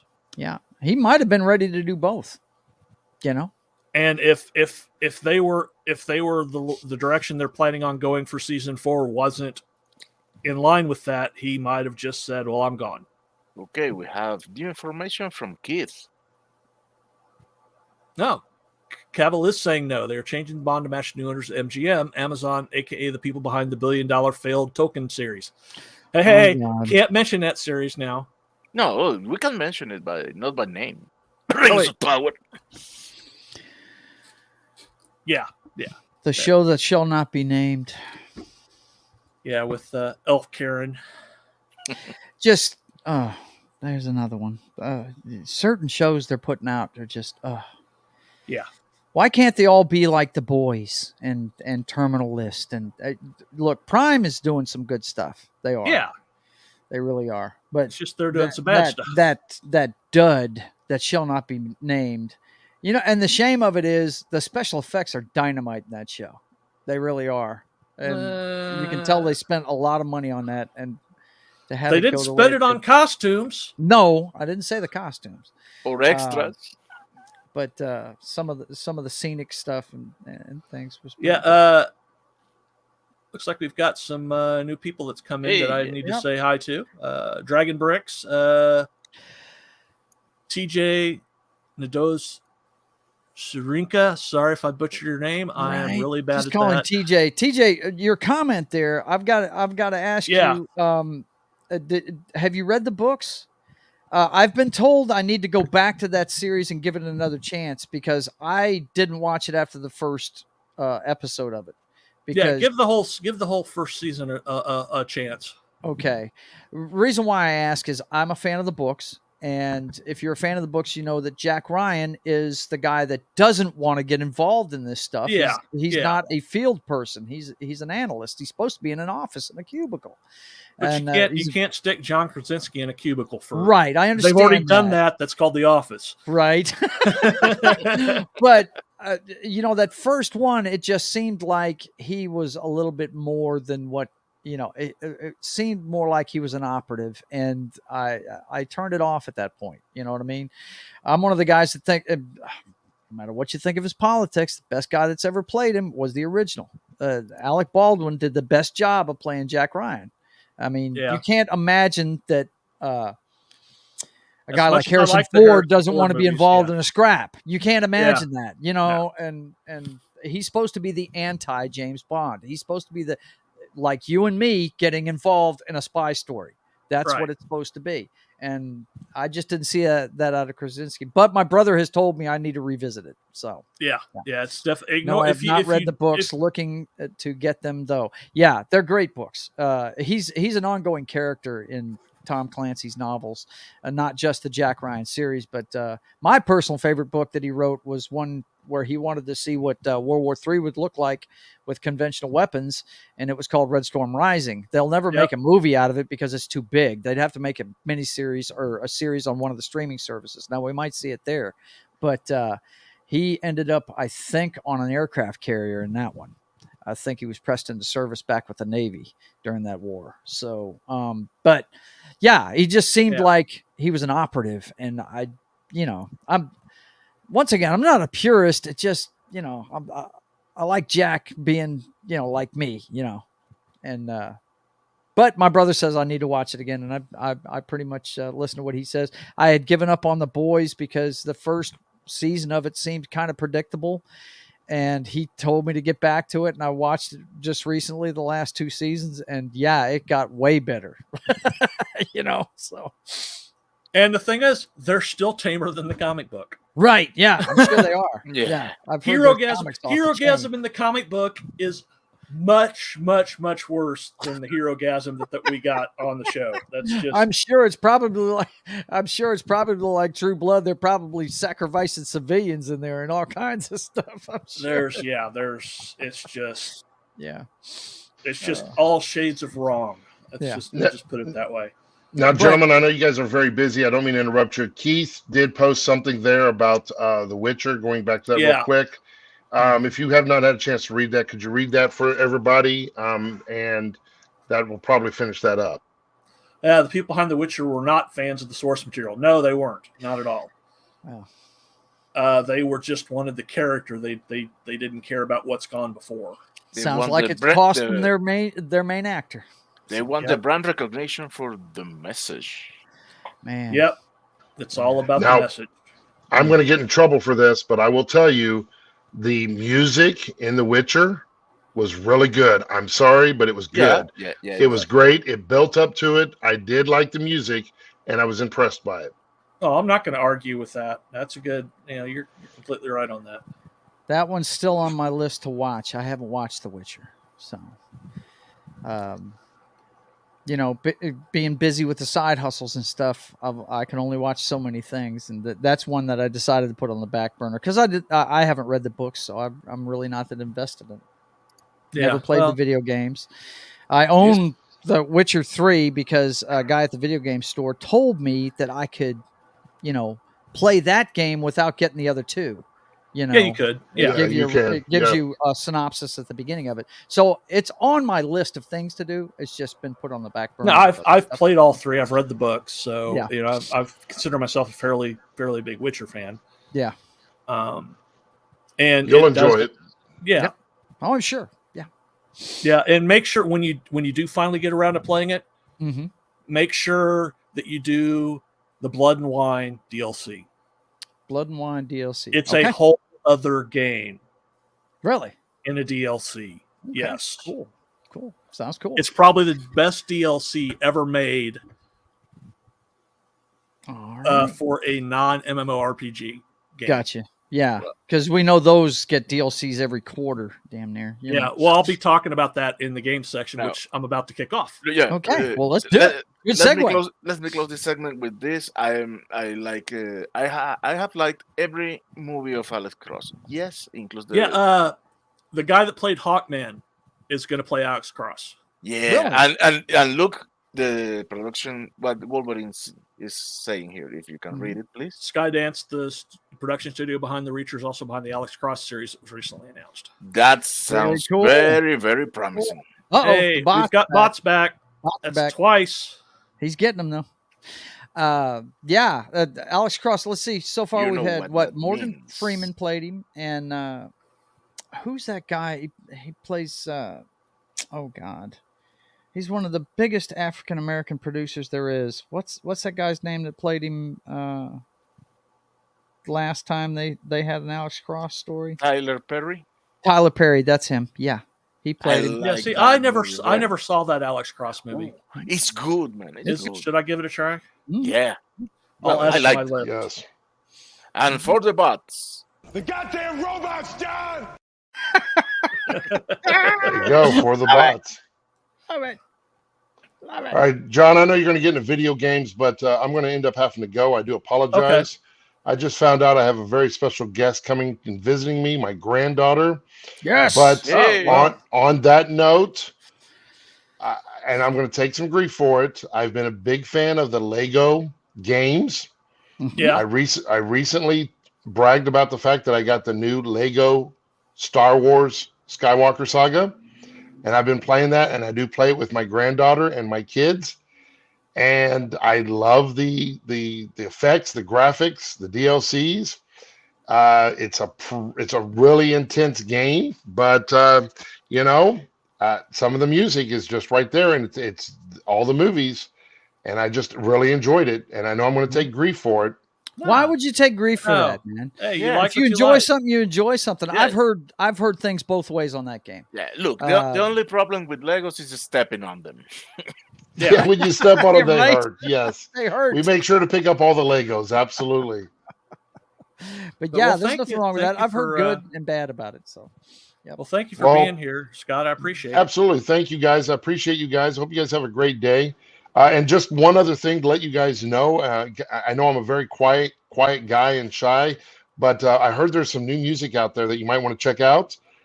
Maybe by Sammy Hagar. Just possibly throw that out there for you guys. And what's the name of the guy song with the red guitar? Yeah. Okay. Yeah, but kind of crazy. The Red Rocker. The new song is "Be Still." Sammy Hagar and the Circle. I'm just throwing that out there because the entire album is really good. Check it on any streaming service you can find it. I know I have my autographed copy. I acquired that early, and it's just really good stuff. So if you have a chance to check it out, thank you guys, and I hope you guys have a great afternoon. Take care, Scott. It's good to hear from you, man. Bye, Scott. Good to see you, man. Love that guy, man. Bye, Scott. He reminds me of my dad. My dad is all about the music. I've known Scott for a while. He's good people. Yep. EA got at least 3 new Marvel games in the works. Yeah, Iron Man just got released on VR for the PC for the Quest at last. Now, you've played the VR games, Martin? Yeah, but Iron Man was on VR only for PlayStation 4, and now at last it has been released, and it's Okay, free I to got you. fly I and got you. should shut Well, down. I don't care if the game is bad. I just I'm just excited to feel like being in the armor. I got you. I got you. I've never done the VR thing. It just seems like sensory overload to me. I guess my age. Yeah, I yeah. guess I'm It could be. 57. So, but I'm not hating on it. That sounds great, man. It sounds really cool. Yeah, but no, this is EA's doing 3 Marvel games, Oh no, at least 3.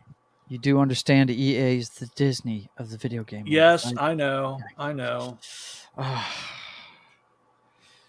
Cross your fingers and hope for good stuff. That's all I'll say. I have to give it to him. Jedi Fallen Order was good. Oh, Jedi, yeah, that Jedi was Fallen really Order good. made up for a lot of bad Yes, blood for EA. absolutely. Yeah, but Yes. I wouldn't go as far as to call it good. I call it okay. Good is the Force Unleashed. Well, Yeah, Force Unleashed. I wish they'd have kept going with that story because that was or awesome. Knights of the Old Republic. There you go. Yeah. But we're not. I mean, Knights of the Old Republic was BioWare. I really wish, right. they like to do these solo movies. I'd love to see Force Unleashed as a movie. That would be Oh badass. man, yeah. Wouldn't it? I mean, I really, and it wouldn't be lore breaking. I really thought No. it was really cool how they worked that entire character in the background, but his family crest ended up being the symbol for the rebellion. I thought that was really but cool. Yeah. And Yeah. they could use still Sam Witwer. So Yeah. I personally want them to do Fallen Order. Yeah, It'll Pat fit- it'll S. He did do music for heavy metal soundtrack. Yes, he did. Yes. The song he did for that one was Heavy Metal. It was heavy metal. I think was the Yeah, name of it. it's the title track from the title from the album. Yep. Yep. Probably the best, in my opinion, the best soundtrack. Not talking score, soundtrack of any movie. Yeah, absolutely, man. It was good stuff. It was good stuff, for sure. So I tell you one. I tell you another one though that would rival it, man. And it's a different era of music. Okay, if you've ever listened to the Big Chill soundtrack, that soundtrack right there is really good. It's got some great '60s music on it. It is fantastic. Check that out sometime. The songs that are on the Big Chill. If you've ever seen that movie, yeah. That's one of my favorites. Had a huge cast. It was one of the first times we saw Costner in a big budget movie, but all we saw was his hairline. He was the corpse. He was the guy that they were all there to bury, but that his face never showed up on screen. But great movie and great soundtrack. It has got some dynamite. Of course, like I said, I'm son of a DJ. Like Scott there, and I've been exposed to some really great music over the years. And Man, it's a that different era than heavy metal, but it's good stuff. That sounded like a good camouflage for a cuss word. Son of a DJ. son of a DJ. Son of a biscuit. Yeah. But going to these projects coming out for Marvel on EA, they're doing an Iron Man game. Okay. They're doing an open world Black Panther game. With See, Black they have me an Panther? open world. I love open world games. Any sandbox you got, I'll play in it. Yeah. Destiny no doubt. 2. And besides, there's also the Midnight Suns coming out with. Yeah, it's got Ghost Rider, Wolverine, yeah, Captain America, Black Panther, Doctor Strange. But It's they're all in basically- like alternate uniforms, and they're all like black and gold or something like that. Yeah. Yeah. Mhm. It's I've seen it's an ads for alternate that. light. It's an alternate timeline for the Midnight Suns. Venom's which is- in there, and there's just a bunch lot of characters. So I'm kind of looking forward to that. But Yeah. so And of course, Marvel recently released Snap, which is their card game. Okay. Online card game. Look at this. I don't play those. Having a character based on a cat in a sandbox sounds so wrong. They just have made a one. video game It's about called- a cat. It's called Stray. Yeah, it's called Stray, and where you play as a cat running around. But the it's not a city. sandbox. No, it's not a sandbox. No. Yeah. Yeah. Oh man, It could be a stinker. It could be a stinker, no doubt about it, bro. Yep. Oh man, EA is going to focus on. Yeah, I those don't Marvel think. No, ones. I don't think they're going to make that mistake. Let's this hope time. not. Let's hope not. They learned their election, and I think that the Avengers game got decent with the patches after release. I haven't played it through yet. I want to, but the fact that you can't, I don't know how to put this. I'm playing too long as the Hulk. Okay. I'm not a fan of the Hulk. My brother is. I'm sure he'd enjoy this, but Yeah. I want to play as somebody else, Yeah. Well, you don't get to choose who you play. Right. You play whoever's playing for that storyline. And Right. I hate that. That's one thing I hate is I hate the on rails RPGs. Mm-hmm. Yeah. Where you don't have. Well, some of them are good. I mean, I've played some good ones, but you got to have a really good story for it. Yeah. I'll tell you, my favorite superhero game that I've played the last few years has got to be Injustice 2. Now, that's a fighting game, which I've been playing fighting games since the Genesis days. But the story in that one is just fantastic, man. It really is. And so much so, I bought it because, I'm a Supergirl nut. She ended up in that game, and I had to go back and revisit, play the first one. And I love the storyline. I really did. I think that's the reason why I'm building my arcade controller. One of the reasons. Well, first of all, the main reason is so I can play Tron properly. Yes. But one of the reasons I did the button layout the way I ordered the button layout the way that I wanted is because so I could do fighting games. Right. Yeah. That's why I ordered the bat tops instead of the ball tops. Right. Mm-hmm. So, so anyway, so that's Snap is. To go back to Snap, it's not like it's their competitor to Hearthstone. Okay. And it's just not bad. I played in the beta. I don't have time to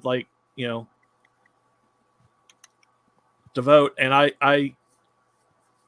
I've been semi-serious competitive in Hearthstone, so that sucks up a lot of my mobile game time right there. Is whenever my I'm mobile game is it's a Marvel game. It's a Marvel Contest of Champions. I play that one. I'm the leader of an alliance on that one, and I don't play it as much as I used to, but I dig it because you get all these different. Every time there's a movie, they have new characters come out. Yeah.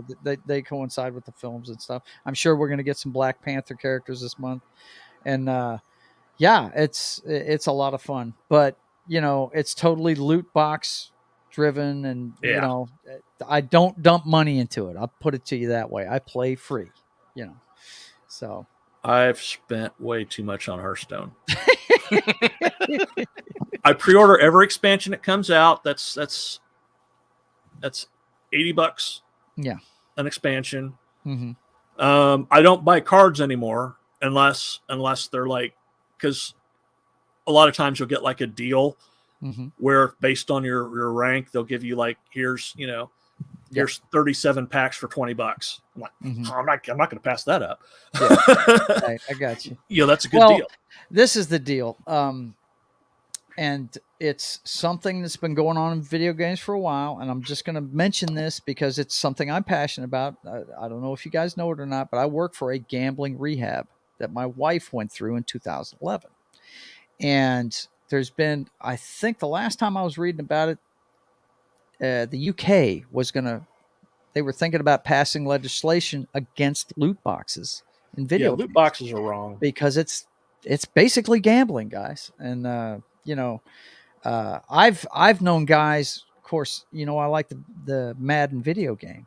Yeah. And I've known guys that just throw hundreds of dollars at Madden Ultimate Team trying to get cards and stuff. And I'm like, man, just play it for free. I actually teach guys how to play it for free and actually be just as good as the dudes that are spending all this money on these cards. It's not hard to do. It really isn't. So spend like $1,000 for Patrick Mahomes, that sort of thing. Yeah, that kind of shit. It's just, well, now I mean I'm buying cards for Hearthstone, but I mean it's just like a collectible card game.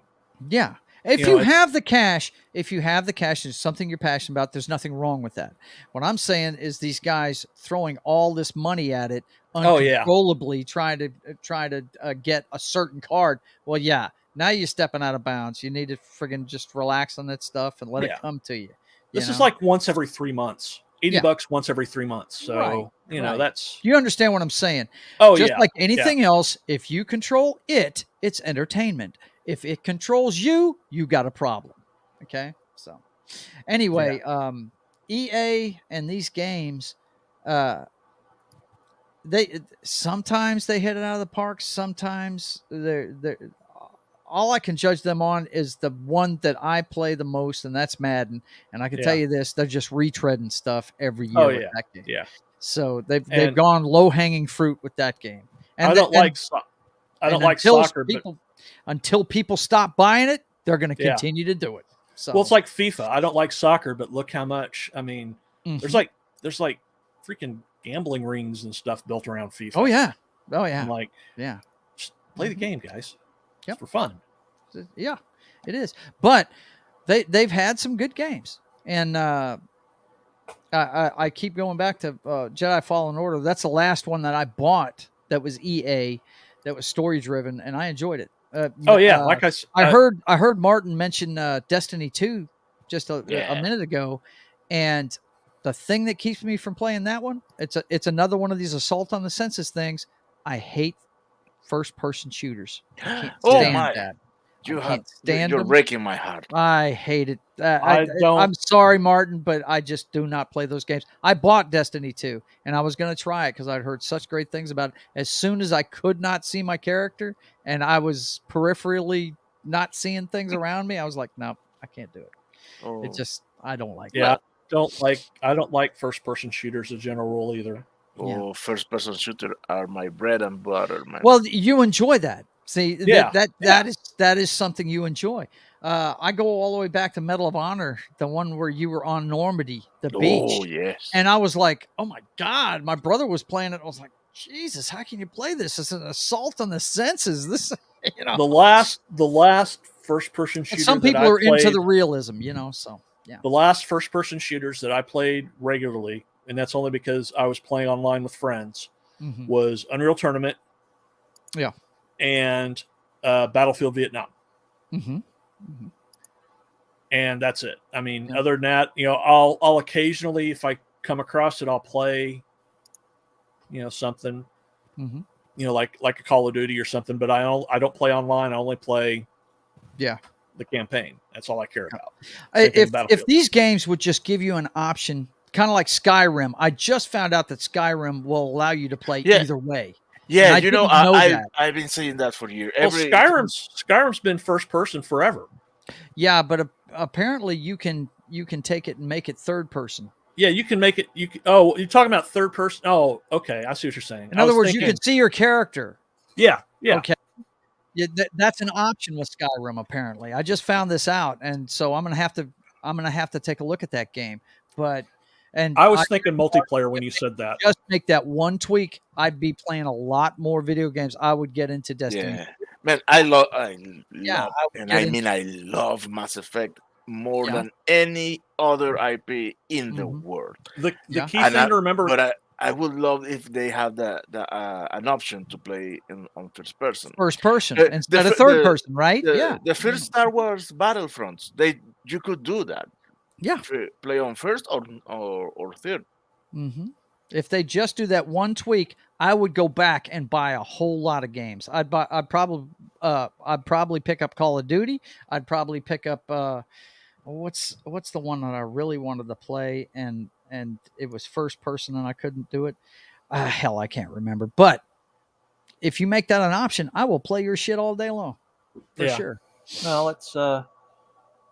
Just as far as Skyrim's concerned, There's one key phrase you need to remember. There's a mod for that. There's a mod for that. Yes. Yes. Yeah, and you need a crazy supercomputer to put it all. Oh no, yeah, you don't. but see, I don't play on a computer, guys. I'm a console guy. I don't play video games on computers. I just don't. See, I'm a PC master. Yeah. Master race guy. And So I with it. It's just I've always loved the console experience, and that's what I stick to. So yeah. But they've got. Have you played Fallout 4? No. Okay, it is third or first person, however you want to play it. Very cool. So Very you ought to, cool. and it's got some shooter aspects to it, but it has a lot. I've heard great things about it. My stepson David, who's an Iraq War veteran, he was a military policeman just like me, and the stuff he's told me about that game and the historical things that are mentioned in it really looks intriguing to me. I think that's really cool. So and I may or may not. I can either confirm or deny that I may have thousands upon thousands of hours in. Might, huh? The one I've got thousands of hours in is DC Universe Online. I'm going to be mentioning one game that I have 850 plus days played. Wow. Whoa. Yeah. That's dedication. Before we jump into that, a couple things I continue on. You'll now be able to play, if you want, like mobile games, you'll be able to play Google Play games on your PC now. Yeah. Okay. So if you got it has its caveats. Yeah, I mean, if you want to play, if there's, a mobile game that you want to play, it's only on mobile. There's people that, it's, you can now play, you can now play it on your PC. Now, let me ask you this. We run into this in the DCUO world. Is it cross-platform? In other words, can I use the account that I use on my mobile platform on the PC? Yeah, that's what it's looking like, because it's your Google account. Okay. Well, I'm just wondering because, like, for instance, I've got an iPhone, and if I wanted to play, say, Marvel Contest of Champions, can I sign into my account? Well, it's through Kabam. That's the team that makes that game. So I would imagine I just sign in like I sign in on my iPhone, and I'd be playing it. They've only started. They only started with 85 games so far, but some of them are like WWE Supercard, Just Dance Now. That's a start. I mean, eventually they'll bring a lot of games on there, especially if it's successful and people decide to play it. Yeah. I'd love to play. I would play. I've got one of these extended monitors. The one I'm looking at right now is an extended monitor, one of those kind of widescreen type monitors. Oh, okay, the ultra widescreen. Yeah, and I'd love to play freaking Marvel Contest of Champions on this thing. That would be pretty cool, man. Yeah. So check it out and see if maybe that's a way for you to start getting into PC gaming now. Yeah, could be. I mean, even though I don't have a Google Play account, I may be able to start one just on the computer to try and sign into those games. Because, like I said, I have an iPhone, so everything's out of the App Store on iPhone. None of that Google Play stuff, but it's all the same apps. So, all right. Well, next thing I want to bring up is they've got a release date for HBO's The Last of Us. Oh, this is bittersweet. Oh. Apparently, it premieres January 15th. Now we're talking about a video game right here that is in my top 5 ever. Okay. The first one, not the second one. Yes. And November 1st. Oh my God. I saw the trailer. It gave me goosebumps, man. But this is bittersweet. Yeah. You don't know how it's going to turn out. What I'm praying for is that the first game takes like the first 3 seasons to get through. You know what I'm saying? Not one season. That's what I'm hoping for. But that's dynamite, man. I can't wait to see that. I really can't. I mean, you've played the game, obviously, John. Yeah. I don't know if you have, Martin, but that is one of the best stories in a video game ever. It is fantastic. Oh yeah, it's an amazing story. Yeah, and I'm not going to talk about it. I don't want to spoil it, but anybody everybody that's in our knows it. circle, anybody that's in our circle has probably played it, and they know exactly the cringe moment that I'm not looking forward to, and hopefully it takes a couple of years to get to that point. But yeah, Well- I watched that trailer and I was like, wow. Well, having that Joel is the golden SJW boy, I don't think they're gonna do that. Yeah. But I do like who they have playing Ellie. Yeah. They've Interesting. got my favorite Game of Thrones, my second favorite Game of Thrones character. 'cause Never my seen first- Game of Thrones, but Oh. she seems pretty cool. She is. doesn't, I was kind of afraid they were going to have Elliot play that part, and that would have sucked. Yeah, that because would've- you remember a lot of people were saying, "Hey, did you hire Ellie? I'm going to call her what she was back then, Ellen Page, to play that part because she looked just like her." No, it's Ashley Johnson does the voice though. That's, yeah, I know. And in fact, she and Troy Baker are also going to be in the show as well. Really? Oh, freaking cool, man! Look, I can't wait to see it. Yeah, but it's got Gabriel Luna, Anna Torov, and Nick Offerman as well. Yeah, and as giddy as I am to see it, I'm just, I know where it's going. That's the bad part about it, And once that happens, I won't watch another episode of it. Yeah. I still haven't finished Last of Us 2. I just have no interest. You're not. I have no interest in playing as Big Mama Pump for 10 hours. I'm you're not missing anything. And the way that they do things, I don't like the ending. But anyway, so the last thing I'm gonna bring up, and then we'll end it because we're at 2 hours. Okay. This is a game that I play that I've been playing since 2004. Yeah, Jeebus changes his name more than he changes his underwear. Does. Yes, he does. That is coming out with a new expansion this month. I have 500 or 850 some odd days played in the game. That's World of Warcraft. World of Warcraft. Yes, they've got a new expansion. Is that what you said? Yep. It's called Dragonflight. Okay. Some of the cool features of, I just wanted to touch base with it. Mm-hmm. They got a whole new area. It's the Dragon Isles, where the dragons originally came from. You can play as a humanoid dragon called Drathir Evoker. Wow. Are they jumping on the House of the Dragon thing? Is that what they're doing? Well, this has been in the works for longer than House of Dragon has been. So, okay. But yeah, you can actually fly dragons now. You become a dragon. I mean, and not just because you had mounts anyway.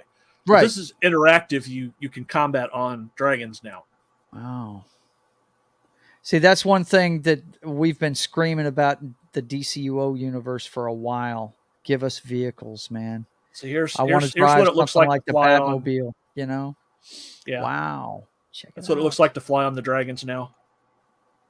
That's pretty cool. I don't know about that spin thing though. Did they have a hurl option too? Because I would be hurling if that dragon did that shit with me on the back of it. Oh God. They've revamped their talent system, they've revamped their professions, and they've redone for the first time since the game started, they revamped their HUD. Okay.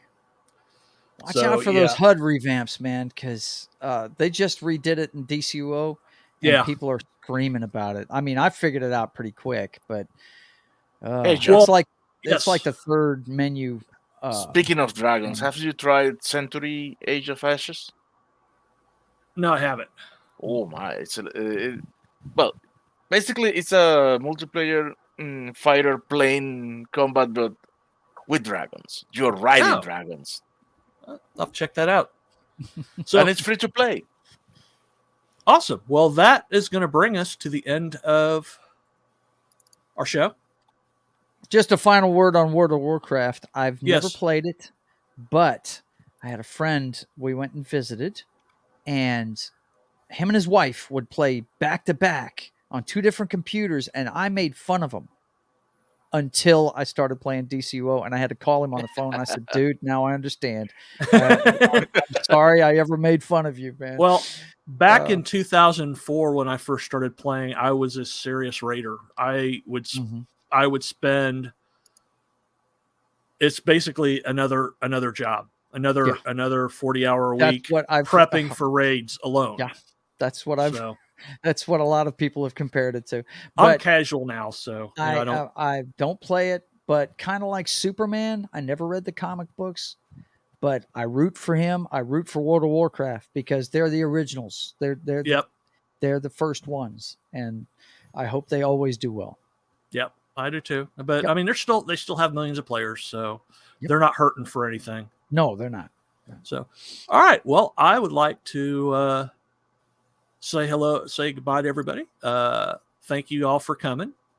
See, we've got Penny, we got Shawnee Stepp that was here, D. Bud Martin, Wajid Leakey, Scott Lewis, who's also in the panel, Sox Bulletins, Dragon's Ruse was here, even though he got timed out by Monkey Jeebus.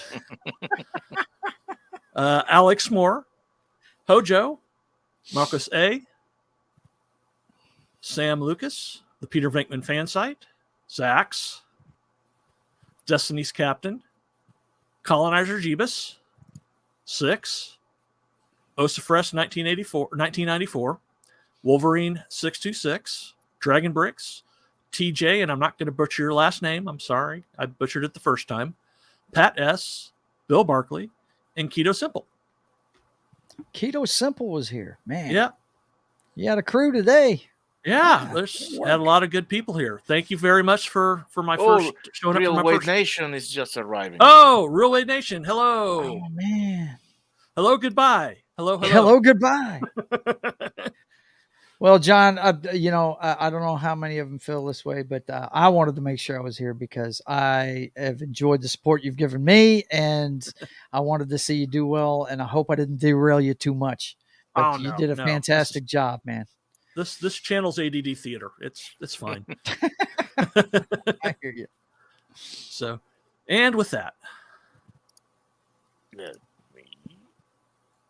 Hey guys, thanks for watching Pop Culture Minefield. If you've enjoyed the show, please make sure to like, subscribe, and don't forget to click the bell icon for updates on our shows and channel. Also, please leave a comment, and we'd like to know what you thought of the episode, as well as letting us know if there's something you'd like us to cover in a future episode. Don't forget that you can become a member of Pop Culture Minefield now. Make sure to visit our membership page and merch store at popcultureminefield.com. You can always find Pop Culture Minefield on Twitter, Facebook, Instagram, YouTube, and Twitch.